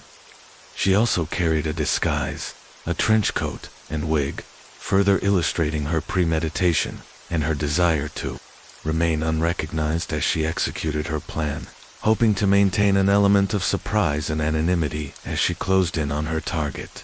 Novak located Shipman at Orlando International Airport, a bustling hub of public transit and transient encounters, which Novak transformed into her personal hunting ground. She waited for hours in the airport parking lot, patiently, methodically, stalking her prey. When Shipman finally arrived, Novak confronted her. The details of the confrontation that followed were harrowing. Novak reportedly pepper-sprayed Shipman through her car window, a sudden, aggressive act designed to incapacitate her and gain control. Shipman, with remarkable presence of mind and courage, managed to escape the attack and alert airport authorities. Her quick thinking and desperate struggle likely saving her from further, potentially fatal, harm. The immediate aftermath was a flurry of police activity, a chaotic scene that quickly drew national and international attention. Lisa Novak was apprehended shortly after the incident, her bizarre journey and chilling intentions rapidly uncovered. Her arrest and the subsequent revelations about her meticulous planning, her grotesque cross-country drive, and her arsenal of weapons sent shockwaves through NASA, the military, and the global public. The image of the highly decorated astronaut, a woman who had once orbited the Earth, a symbol of human achievement and rationality, reduced to a desperate diaper-wearing stalker with weapons, was profoundly unsettling and deeply difficult for many to reconcile with her celebrated public persona. It was a stark reminder of the fragile line between genius and madness. Novak was initially charged with attempted kidnapping, battery, and attempted murder, reflecting the severity of her actions and intent. During the legal proceedings that followed, her mental state became a central focus, as the defense attempted to explain the profound psychological breakdown that had led to such extreme behavior. She eventually pleaded guilty to felony burglary and misdemeanor battery, avoiding the more severe charges. She was sentenced to 1 year of probation and ordered to perform 50 hours of community service. The institutional consequences were equally severe. NASA subsequently dismissed her from the astronaut corps, a stark and public fall from grace for a woman who had once soared among the stars and embodied the dreams of millions. The military also took disciplinary action, leading to her discharge. The case of Lisa Novak, William O'Faline, and Colleen Shipman left an indelible legacy, particularly due to its bizarre and almost unbelievable details and the high profile of the individuals involved. It profoundly shattered the carefully cultivated perfect image of astronauts as unforgettable, emotionally stable paragons of human endeavor. It forced the public reckoning with the uncomfortable reality that even highly accomplished, respected individuals are not immune to profound psychological distress and can be driven to criminal and obsessive behaviors when faced with intense emotional turmoil and rejection. It humanized, in a deeply disturbing way, figures often seen as superhuman, revealing the fragile humanity beneath the uniform. The case also served as a bizarre, yet potent demonstration of how intense emotional distress, particularly the pain of rejection, can trigger extreme and irrational behavior, even in individuals with high intelligence and rigorous training. Novak's meticulous planning, once applied to complex space missions, was terrifyingly repurposed for stalking, a testament to the dark side of an otherwise admirable trait. Due to its high profile and sensational details, the case also contributed to a broader public awareness that stalking can take many forms and affect anyone, regardless of their background, profession, or the perpetrator's perceived status. It highlighted that obsession, when unchecked and combined with a distorted perception of reality, can lead to devastating and unpredictable outcomes. Lisa Novak's story remains a chilling and cautionary tale, a stark reminder that the human psyche, even within the most disciplined and brilliant minds, can be susceptible to dark obsessions, leading to a spectacular and tragic downfall. It forced a reevaluation of the psychological screening and ongoing support systems within elite organizations like NASA, and underscored the universal truth that emotional turmoil, when unchecked and unaddressed, can have devastating and unpredictable consequences, not only for the individuals directly involved, but for the institutions and public perceptions they represent. The vanishing victim. Christine Kupka's last meeting. Christine Kupka was a 28-year-old college student, navigating the complexities of her studies and the exciting, yet daunting, prospect of motherhood. She was 5 months pregnant, a new life growing within her, bringing with it hopes and dreams for the future, a future she would tragically never see. Her life, however, was overshadowed by a dark and escalating threat, the relentless, suffocating pursuit of Darshanand, Rudy Prasad, her former boyfriend and the father of her unborn child. Their relationship had ended, a decision Christine had made, but for Prasad, it was not a conclusion. He refused to accept her decision, clinging to a possessive and intensely controlling mindset that quickly manifested as a terrifying campaign of stalking. Months before her disappearance, Christine, already living in a state of growing fear and profound unease, had taken the brave, yet ultimately insufficient, step of filing a police report. In it, she meticulously detailed Persaud's escalating harassment.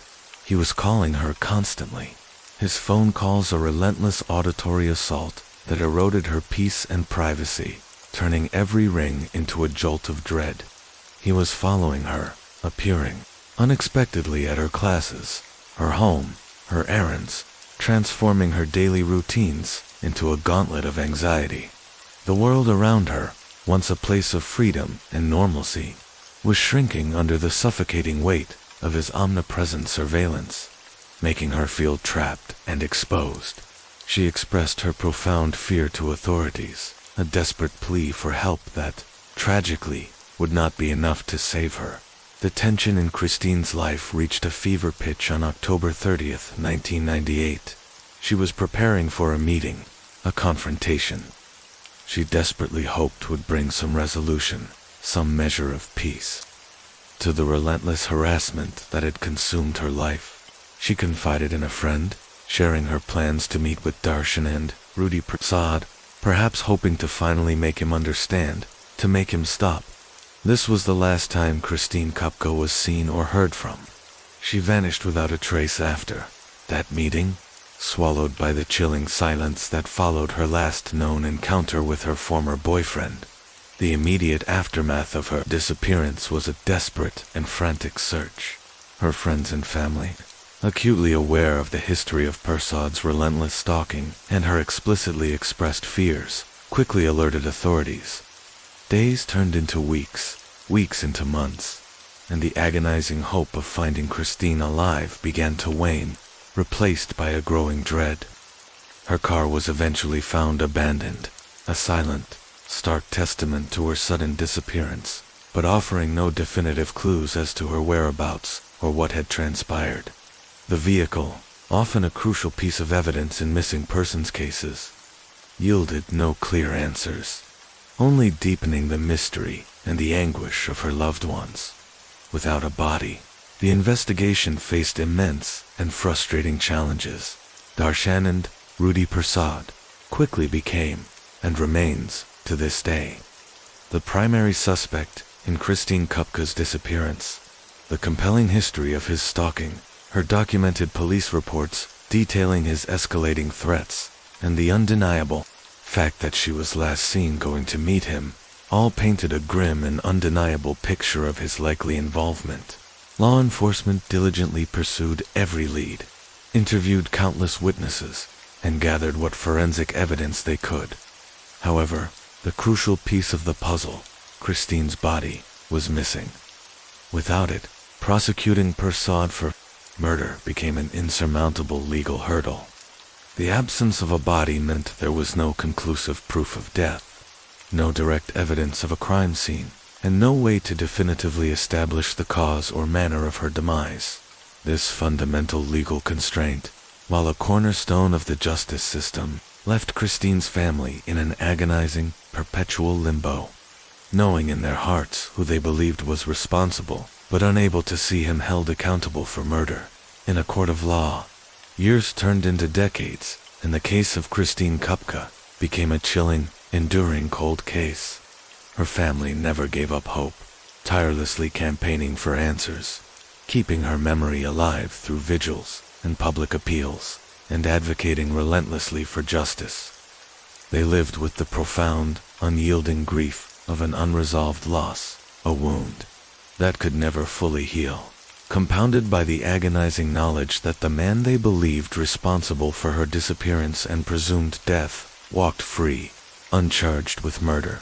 The shadow of Persaud's uncharged culpability hung heavy over their lives, a constant, painful reminder of the system's limitations and the enduring injustice. The legacy of Christine Kupka's tragic disappearance is a stark and terrifying illustration of the profound and often lethal link between stalking and disappearance, where the stalker's ultimate act is to completely erase the victim, not just from life, but from the very possibility of justice and closure. Her case highlighted several critical and harrowing issues. It underscored how stalking is often not merely an annoyance or a nuisance, but a dangerous and escalating precursor to more severe violence, including murder. Christine's initial police reports were not isolated incidents, but clear, desperate warnings of an escalating threat that was not fully recognized or acted upon.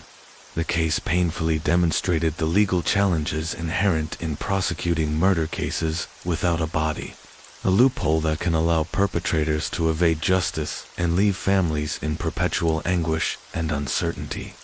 For some stalkers, the disappearance of their victim is the ultimate act of control, a final, perverse assertion of power that not only eliminates the victim's physical presence, but simultaneously frustrates any attempts at accountability. It is the ultimate erasure, leaving no trace, no definitive closure, and an enduring mystery. Christine's story serves as a heartbreaking reminder of the critical need for law enforcement and the justice system to take all stalking reports seriously, recognizing them as potential indicators of extreme danger and escalating risk, and to intervene decisively and proactively before it is too late. Before a life is extinguished and a family is left to grapple with an unbearable, endless question mark. Christine Kupka's story remains a haunting testament to the devastating consequences of unchecked obsession and the agonizing pain of an unresolved disappearance. A chilling reminder that sometimes the most terrifying acts leave the fewest traces, but the deepest scars. Power, secrecy, and disappearance. The Chandra Levy case. Chandra Levy was a vibrant, ambitious, 24-year-old woman, fresh out of college and eager to make her mark in the bustling political landscape of Washington, D.C. She had secured an internship with the Federal Bureau of Prisons, a stepping stone she hoped would lead to a career in government. Her life in the nation's capital, however, was not just about professional aspirations. It was also entangled in a clandestine and ultimately perilous affair with Gary Condit, a married U.S. congressman from California, a man who wielded significant power and influence. The relationship between Chandra Levy and Gary Condit was shrouded in secrecy, a dangerous dynamic from the outset. For Chandra, it appears to have been a passionate, all-consuming connection, one she hoped would lead to a more public and committed future. For Condit, it was a secret liaison, carefully compartmentalized from his public and family life. This inherent imbalance of power and commitment laid the groundwork for a toxic dynamic, one that, in the months leading up to her disappearance, began to take on chillingly familiar characteristics of a stalking scenario, albeit with a complex twist. In the period before her vanishing, Chandra Levy confided in friends, expressing her growing distress and frustration.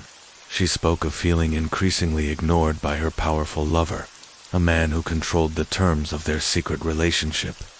She described making repeated unanswered calls to his office, attempts to reach him that were met with silence or deflection from his staff. This persistent, unreciprocal outreach from Chandra, driven by her emotional investment and increasing desperation for attention and commitment, began to resemble a form of obsessive behavior on her part, a desperate attempt to force a connection that her lover was actively trying to distance himself from. She was trying to break through his wall of secrecy, to demand acknowledgement, to transform a hidden affair into something real and recognized. Conversely, the dynamic also revealed a pattern of control and secrecy from Condit, his need to keep the affair hidden, his evasiveness, and his apparent efforts to distance himself from Chandra as her demands for attention grew, created an environment where her increasing desperation was met with calculated withdrawal.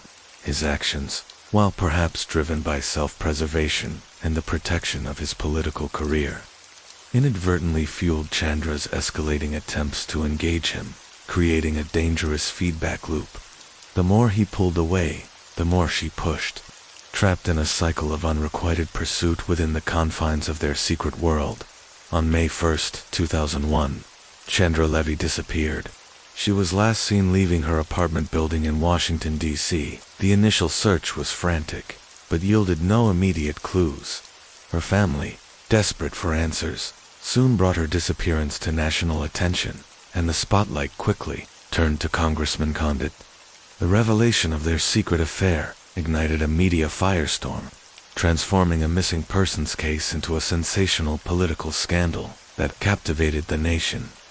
The investigation that followed was intense and highly scrutinized. Law enforcement delved into the details of Chandra's life, her relationships, and her communications. The pattern of her increasingly desperate calls to Condit's office, her confidences to friends about his withdrawal, and the inherent power imbalance in their secret affair all came under intense public and investigative scrutiny. While the focus was initially on Condit, and the public speculated wildly about his involvement, direct evidence linking him to her disappearance remained elusive. His evasiveness with investigators, and his initial reluctance to fully disclose the nature of their relationship, only fueled suspicion and public outrage, further intertwining the mystery of Chandra's fate with the political machinations of Washington. Months after her disappearance, in May 2002, Chandra Levy's skeletal remains were discovered in Rock Creek Park, a sprawling urban park in Washington, D.C. Her death was ruled a homicide, but the cause of death could not be definitively determined due to the advanced state of decomposition. The discovery of her body intensified the investigation, but the path to justice was convoluted and fraught with missteps. Years later, in 2009, Ingmar Guandik, an undocumented immigrant who had a history of attacking women in Rock Creek Park, was arrested and eventually convicted of Chandra Levy's murder. However, this conviction was later overturned in 2015 due to issues with a key witness's testimony, and in 2016, the charges against Guandik were dropped entirely, and he was subsequently deported. This left the case once again officially unsolved, a haunting testament to the complexities of criminal investigation and the elusive nature of truth. The legacy of Chandra Levy's disappearance and death is a chilling and complex tapestry that intertwined stalking dynamics with political scandal, illuminating how power imbalances within relationships can create dangerous and obsessive situations, even when the stalker is, paradoxically, the one who disappears. The case highlighted that while Chandra was the victim of a crime, her own behavior in the months leading up to her disappearance, driven by emotional desperation and a desire for connection, exhibited characteristics that, in a different context, might be labeled as obsessive or persistent. This nuance underscored the complex and often bidirectional nature of stalking dynamics, particularly in relationships where one party holds significant power over the other and secrecy is paramount. Condit's actions, while not directly violent, created a vacuum of emotional unavailability that Chandra desperately tried to fill, leading her to increasingly persistent attempts to engage him. The public fascination with the case, fueled by the intersection of sex, power, and mystery, also exposed the intense scrutiny and often unfair judgment placed on victims, particularly women, when their personal lives become entangled in high-profile scandals. Chandra Levy's story remains a public mystery, a haunting reminder of a young life tragically cut short, and a complex case study in the dangerous interplay of secret relationships, power dynamics, and the devastating consequences of obsession, even when the ultimate act of violence comes from an as-yet unknown hand. It forced a national conversation about the ethics of political power, the perils of secret lives, and the enduring vulnerability of individuals caught in the cross-currents of public and private desires. The Husband's Shadow, the Vanduich Murders. Shanna Vanduich, a compassionate and dedicated 36-year-old certified nurse, had endured the profound heartbreak of 3 miscarriages, each loss a devastating blow to her dreams of motherhood. Yet, through perseverance and hope, her deepest wish was finally realized with the birth of her son, Diederik. The arrival of their baby boy should have marked a period of immense joy and new beginnings for Shanna and her husband, Craig Van. Instead, it became the grim prelude to an unthinkable tragedy, as Craig's escalating paranoia and possessiveness transformed him from a partner into a terrifying stalker, ultimately leading to a horrific double murder within the sanctity of their Fort Worth home. Soon after their son's birth, a dark and insidious suspicion began to consume Craig Van. He became irrationally convinced that Shanna was cheating on him, a delusion that festered and grew despite any evidence to support it. This unfounded belief fueled a profound jealousy and a desperate need for control, transforming his perception of his wife from a beloved partner into an object of suspicion and surveillance. He began a chilling campaign of intimate partner stalking, leveraging technology to invade every aspect of her life, turning their shared home into a surveillance trap. Craig meticulously placed a GPS tracker in Shanna's car, transforming her vehicle into a tool for his constant monitoring. Every journey she made, every stop, every route taken, was logged and scrutinized by him. Her freedom of movement, her ability to simply go about her day, was secretly compromised, her whereabouts always known to her increasingly paranoid husband. This invisible tether created a pervasive sense of being watched, a chilling erosion of her autonomy that she was likely unaware of at first. Beyond tracking her physical movements, Craig also installed a listening device in her car, turning her private conversations into his secret recordings. He monitored her calls, listening in on her most personal exchanges, convinced he would uncover evidence of her infidelity. This digital intrusion was a profound violation, stripping her of any expectation of privacy, even in what she believed were her most personal moments.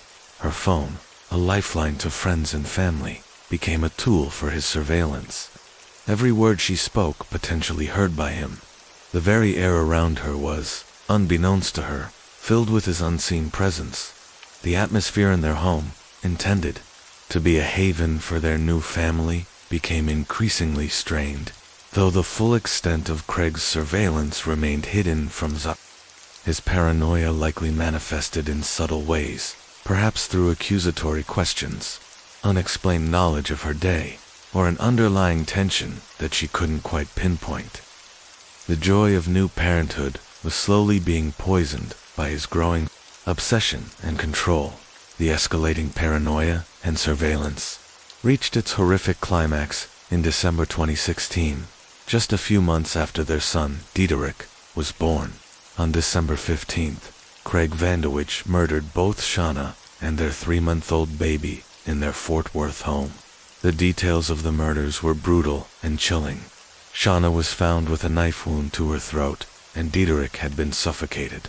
It was an act of unimaginable violence, a complete betrayal of the vows of marriage and the sacred trust of parenthood. After committing these heinous acts, Craig Vandewich fled the scene, attempting to create an elaborate alibi. He called 911, feigning discovery of the bodies, claiming he had returned home to find his wife and son dead.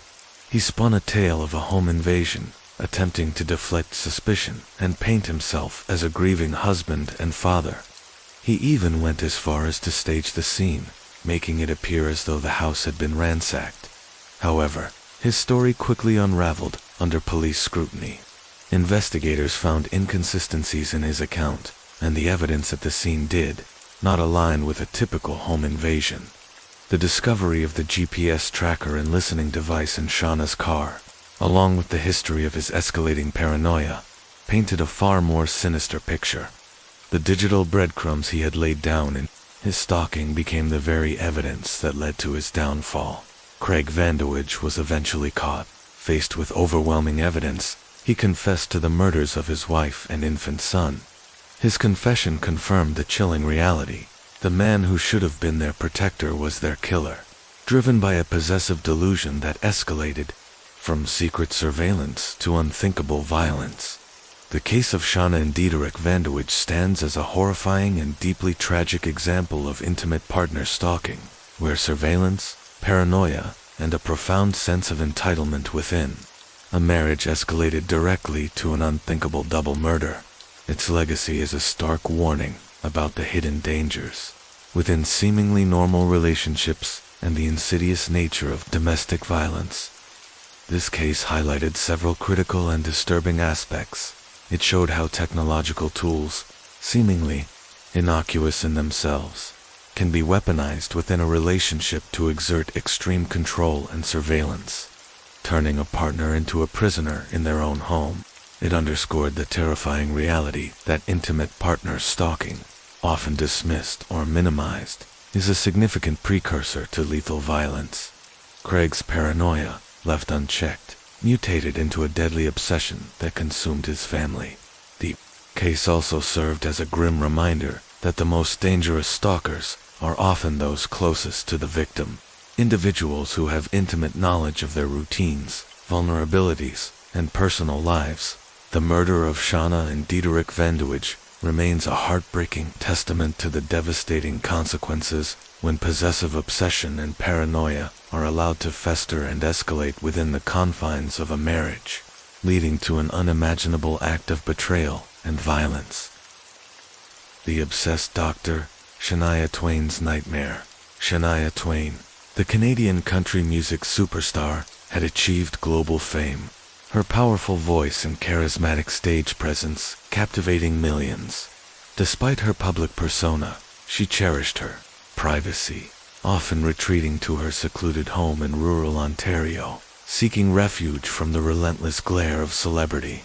Yet, even in this remote sanctuary, the dark shadow of obsession found its way to her, manifesting in the terrifying form of Dr. Giovanni Palumbo, a former doctor whose professional life had seemingly unraveled before his fixation on Twain began. Dr. Palumbo developed an intense and deeply disturbing obsession with Shania Twain. This was not the admiration of a distant fan. It was a delusion of a personal connection, a belief that he was destined to be with her, or perhaps that she was communicating with him through her music or public appearances. His obsession became the singular focus of his existence, driving him to increasingly audacious and unsettling acts. His stalking campaign began with a relentless barrage of correspondence. Palumbo sent hundreds of letters to Twain, each one a testament to his growing fixation. These were not typical fan mail. They were rambling, often incoherent missives filled with declarations of love, bizarre theories, and a chilling sense of entitlement to her attention. The sheer volume of these letters was a psychological assault, a constant reminder that he was out there, thinking of her, and refusing to accept the boundaries of her privacy. Palumbo's pursuit escalated beyond written words to physical intrusion, demonstrating a chilling disregard for distance and personal space. He took the extraordinary step of buying a cottage near her home in rural Ontario, a deliberate act to insert himself into her private world, turning her secluded retreat into a place of potential danger. The very remoteness she sought for peace became a trap, as her stalker was now her neighbor, an unseen presence lurking just beyond her property lines. His intrusions became increasingly brazen and deeply unnerving. In a particularly egregious act of violation, Palumbo attended the funeral of Shania Twain's grandmother. This was not a public event for fans. It was a deeply private, solemn family gathering. His presence there was a profound invasion of grief and a terrifying demonstration of how deeply he was attempting to insinuate himself into her life, showing an utter lack of empathy or respect for her personal boundaries. The shock of seeing him at such a vulnerable moment undoubtedly amplified Twain's fear. He made numerous unwanted visits to her property, attempting to gain access, to confront her, or simply to make his presence known. Each appearance was a new jolt of terror for Twain and her staff. The police were repeatedly called, and Palumbo was repeatedly warned to stay away, issued with restraining orders and official notices. However, these legal interventions, while necessary, proved tragically ineffective against the depth of his delusion and his unwavering determination. For Palumbo, these warnings were mere obstacles, easily disregarded in his pursuit of what he believed was his destiny. The psychological toll on Shania Twain was immense. Living under the constant threat of Palumbo's presence, knowing he was nearby, capable of appearing at any moment, eroded her sense of safety and peace. The very act of being a global superstar, which brought her immense success, also made her a target, and the privacy she so desperately craved was systematically denied to her. The fear was so profound that Twain admitted in court during legal proceedings that she had nightmares about him, a stark testament to the pervasive psychological terror he inflicted upon her. Her sleep was haunted, her waking hours filled with vigilance. The relentless stalking campaign finally reached a dramatic climax at an awards ceremony in Toronto. Despite a standing restraining order explicitly prohibiting him from being near Shania Twain, Dr. Giovanni Palumbo was found in the crowd, having managed to circumvent security measures to get close to his obsession. His audacious presence at such a high-profile event, in direct violation of a court order, demonstrated the extreme lengths to which his delusion drove him and the inherent difficulties in enforcing such orders. Against a determined individual, he was eventually arrested at the ceremony, finally bringing an end to his active stalking campaign. Dr. Giovanni Palumbo was charged and subsequently convicted of criminal harassment and breaching a court order. He was sentenced to a period of incarceration and further psychiatric evaluation. The case of Shania Twain and Dr. Giovanni Palumbo became a high-profile and chilling example of celebrity stalking, demonstrating that even intensely private celebrities living in remote areas are not safe from the reach of a determined and delusional stalker. Its legacy underscored several critical points. The pervasive nature of obsession. It showed that a stalker's fixation can transcend geographical distance and security measures, relentlessly pursuing their target regardless of obstacles. Willingness to move near. Twain's secluded home highlighted this terrifying commitment. The inadequacy of legal warnings alone. The repeated police warnings and restraining orders proved insufficient against a stalker driven by profound delusion. The case emphasized the need for more robust and proactive interventions when dealing with individuals whose mental state renders them impervious to legal deterrence. The psychological impact on victims. Twain's admission of nightmares about her stalker powerfully illustrated the deep and lasting psychological torment inflicted by relentless harassment. Even when it doesn't involve direct physical violence, the constant fear, the invasion of privacy, and the knowledge of being watched can be profoundly debilitating.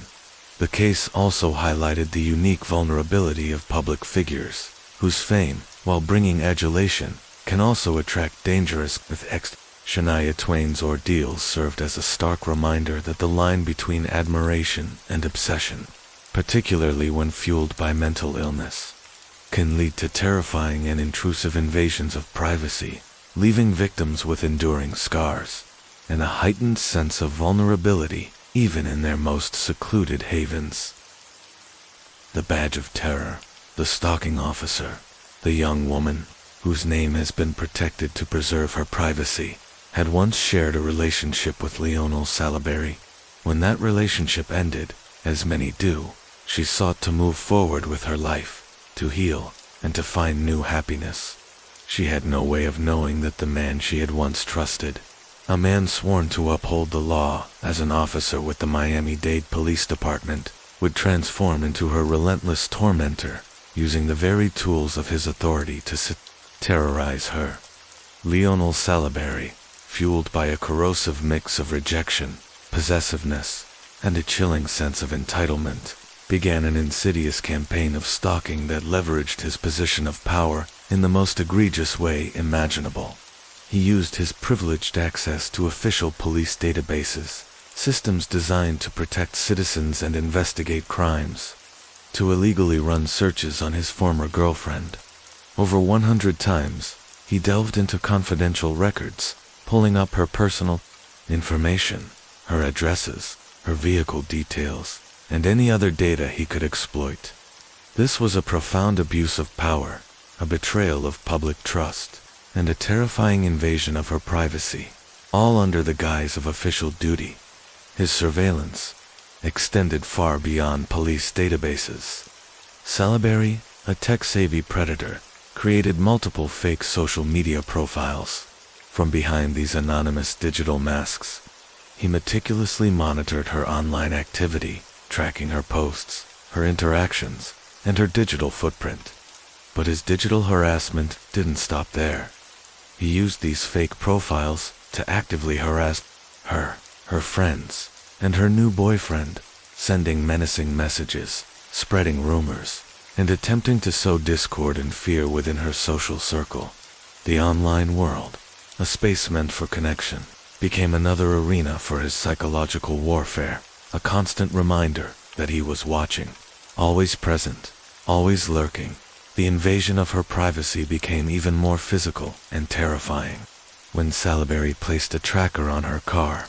This device, hidden from her view, allowed him to monitor her every movement in real time. Every drive to work, every visit to friends, every trip to the grocery store, every moment she believed she was alone and unobserved was being tracked by her former boyfriend, the police officer. Her sense of freedom, her ability to move through the world unburdened by surveillance, was utterly obliterated. She was, in essence, a prisoner in her own life, her movements dictated by an unseen, malicious eye. The psychological toll on the victim was immense, living under such pervasive surveillance, knowing that her every move, every conversation, every online interaction might be monitored by a man with the power of the state at his fingertips, created an unbearable atmosphere of fear and paranoia. The very institution she would normally turn to for protection was the source of her terror, driven by an escalating sense of dread and the undeniable evidence of his intrusions. The former girlfriend bravely reported Lionel Salaberry to the authorities. This was not an easy step, reporting a police officer, especially one who had demonstrated such a profound capacity for surveillance and harassment, required immense courage.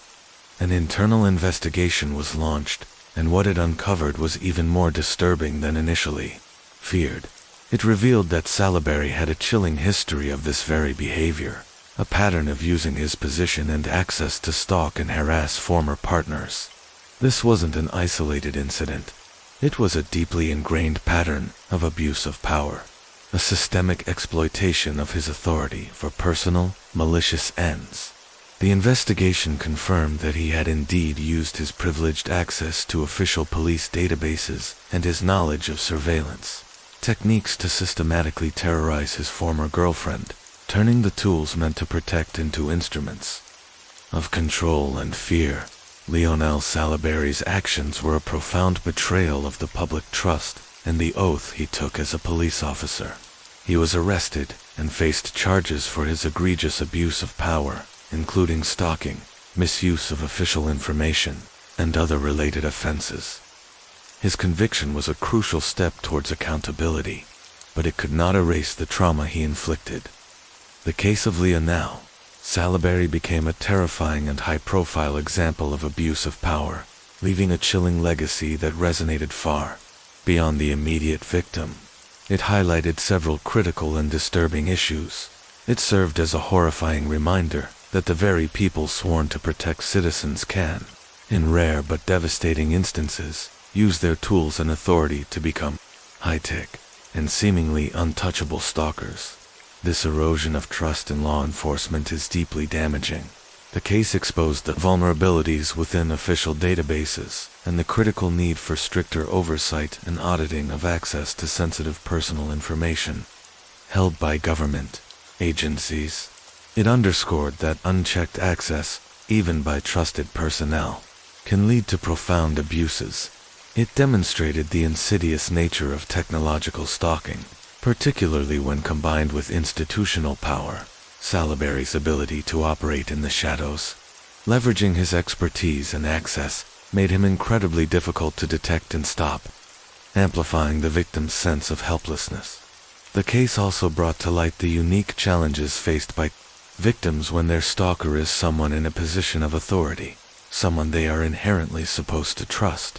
The fear of reprisal, the doubt about who to turn to, and the perceived untouchability of the perpetrator can create an even more terrifying and isolating experience for the victim. Lionel Salaberry's actions were a stark and disturbing lesson in the potential for corruption of power, and a chilling testament to the devastating impact when the very person meant to protect becomes the most dangerous predator. His case remains a powerful reminder of the importance of accountability and the constant vigilance required to safeguard against the abuse of authority. The Pillowcase Predator, South Florida's Reign of Terror.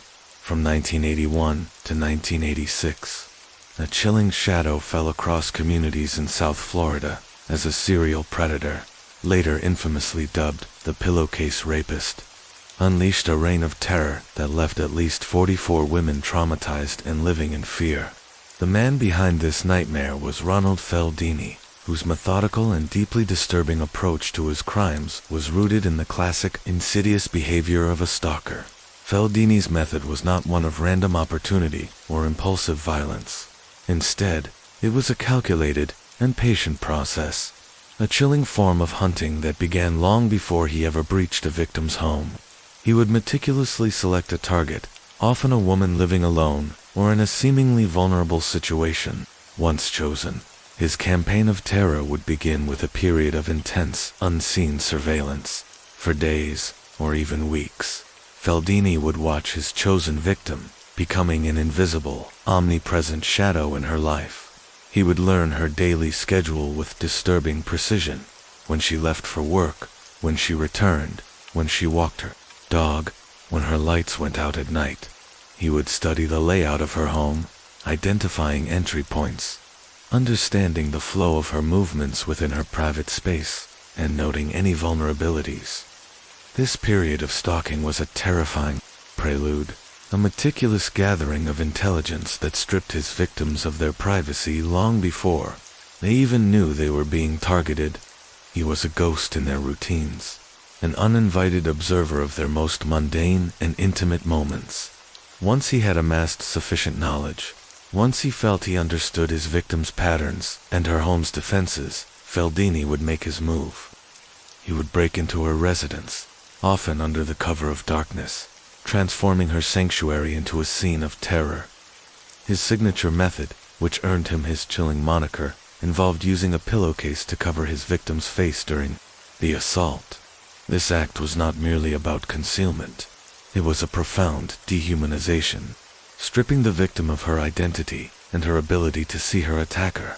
further amplifying her terror and helplessness. The assault itself was brutal and violating, leaving physical and psychological scars that would last a lifetime.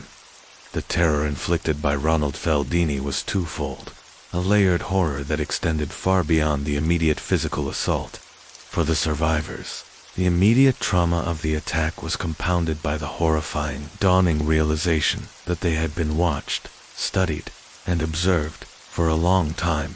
The pillowcase over their face meant they couldn't identify their attacker, but the meticulous nature of the crime, the precise timing, the knowledge of their home layout, revealed a deeper, more insidious violation.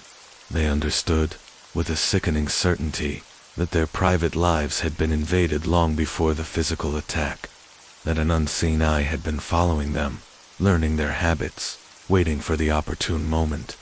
This realization shattered their sense of security, making every shadow a potential threat, every familiar routine a reminder of their vulnerability.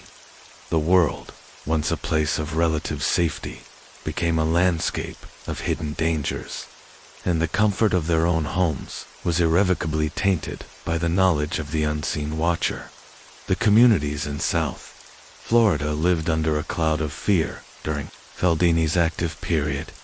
Women were terrified, taking extreme precautions, but the methodical nature of the attacks and the lack of a clear pattern beyond the stalking behavior made it difficult for law enforcement to track him. The psychological impact on the wider community was immense, fostering a pervasive sense of unease and vulnerability. Ronald Feldini's reign of terror eventually came to an end. He was apprehended and brought to justice, though the exact details of his capture are complex. His conviction for the series of rapes brought a measure of relief to the traumatized communities, but the scars of his crimes ran deep.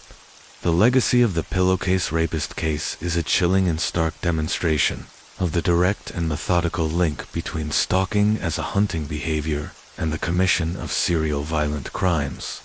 It served as a critical case study for law enforcement and forensic psychology, highlighting several crucial aspects. It revealed how stalking is not merely a nuisance or a form of harassment, but a dangerous preparatory phase for more severe, often violent, criminal acts. Feldini's systematic surveillance was a clear and direct precursor to his assaults, a chilling example of a predator's meticulous planning. The case underscored the importance of recognizing and taking seriously early signs of stalking behavior, even when they appear nonviolent. The intelligence gathered during the stalking phase provided Feldini with the critical information he needed to execute his crimes with precision and avoid detection. It tragically illustrated the profound psychological impact on victims of knowing they were stalked prior to an assault. This realization adds an extra layer of trauma, eroding trust in one's environment and personal safety in a way that is uniquely terrifying. The pillowcase rapist case remains a grim reminder that the most dangerous predators are often those who operate in the shadows, meticulously studying their prey, and that the seemingly non-violent act of stalking can be a direct and methodical link to the most heinous of crimes, leaving behind a legacy of fear and shattered lives. The backpacker's betrayal, the Grace Millen murder. Grace Millen was a vibrant, adventurous 21-year-old British backpacker, filled with the excitement of exploring the world.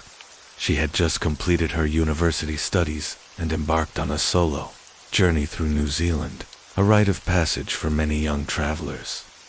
Her life was tragically cut short on December 1st, 2018, the eve of her 22nd birthday, after she went on a Tinder date in Auckland with Jesse Kempson.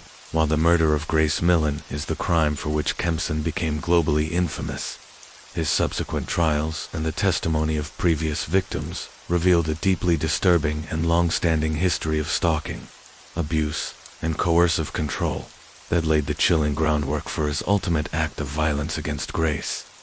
Jesse Kempson was not merely a killer. He was a predator whose behavior was characterized by an insidious pattern of dominance and psychological manipulation. His previous partner, whose identity remains protected, bravely testified in court, painting a harrowing picture of the years she endured under his relentless control. She described a relationship that was far from consensual or healthy, one where Kempson systematically stripped her of her autonomy and instilled pervasive fear. He dictated what she wore, controlling her appearance and her sense of self. He meticulously isolated her from her family and friends, severing her vital support networks and making her increasingly dependent on him, a common tactic of coercive controllers. He used a terrifying combination of violence and threats to keep her trapped, both physically and psychologically. She recounted instances of being slammed to the ground until she struggled to breathe, of him holding a butcher knife to her throat, and of being locked out on a balcony in the rain. He even subjected her to humiliating sexual acts, often after threatening to kill her or her family. She described him as having a Jekyll and Hyde personality, with a look of pure evil in his eyes when he became enraged, and that he loved seeing me cry. He loved seeing me upset. He loved seeing me scared. He loved it because it was power and control for him. This was not just abuse. It was a sustained campaign of intimate stalking and coercive control, where every aspect of her life was monitored and manipulated, and every boundary was violated. She even wrote a letter on one particularly terrifying night, which she signed, "Because I honestly thought that night I was going to die, and if my body was found, people would need to know that.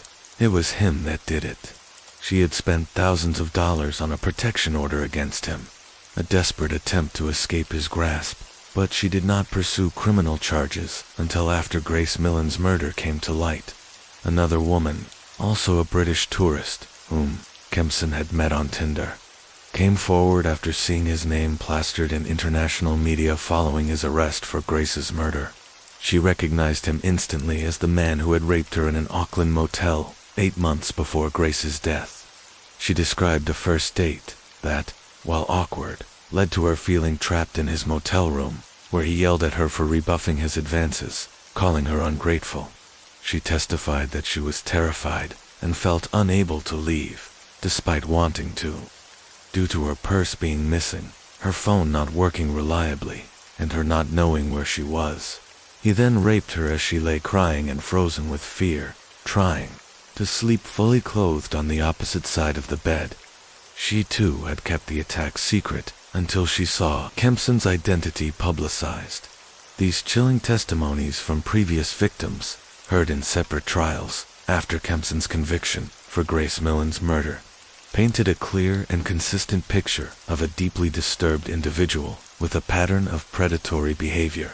They revealed that Kempson was a serial abuser, a man who repeatedly used manipulation, control, and violence against women he met, often through dating apps. The rough sex gone wrong defense he attempted to use in Grace Millen's murder trial, claiming her death was a consensual sexual misadventure, was utterly debunked by this history of coercive control and sexual violence against other women. Pathologists testified that Grace's body showed bruising consistent with restraint and asphyxiation, not consensual activity. Prosecutors highlighted his internet searches after Grace's death for how to dispose of bodies and his calm, callous disposal of her body in a suitcase in a shallow grave in the Waitakere Ranges, followed by a labyrinth of storytelling and lies to cover his tracks.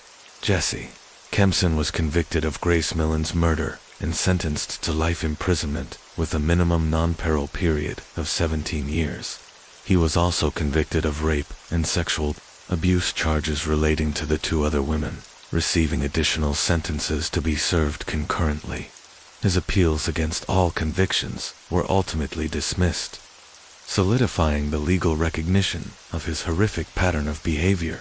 The case of Grace Millen brought global attention to the profound dangers women face while traveling and dating, particularly when using online apps, and sparked a global conversation about safety. But its legal aftermath, particularly the revelations about Kempson's past, highlighted a crucial and terrifying truth: a history of stalking, abuse, and controlling behavior is a major and undeniable predictor of future, often escalating violence.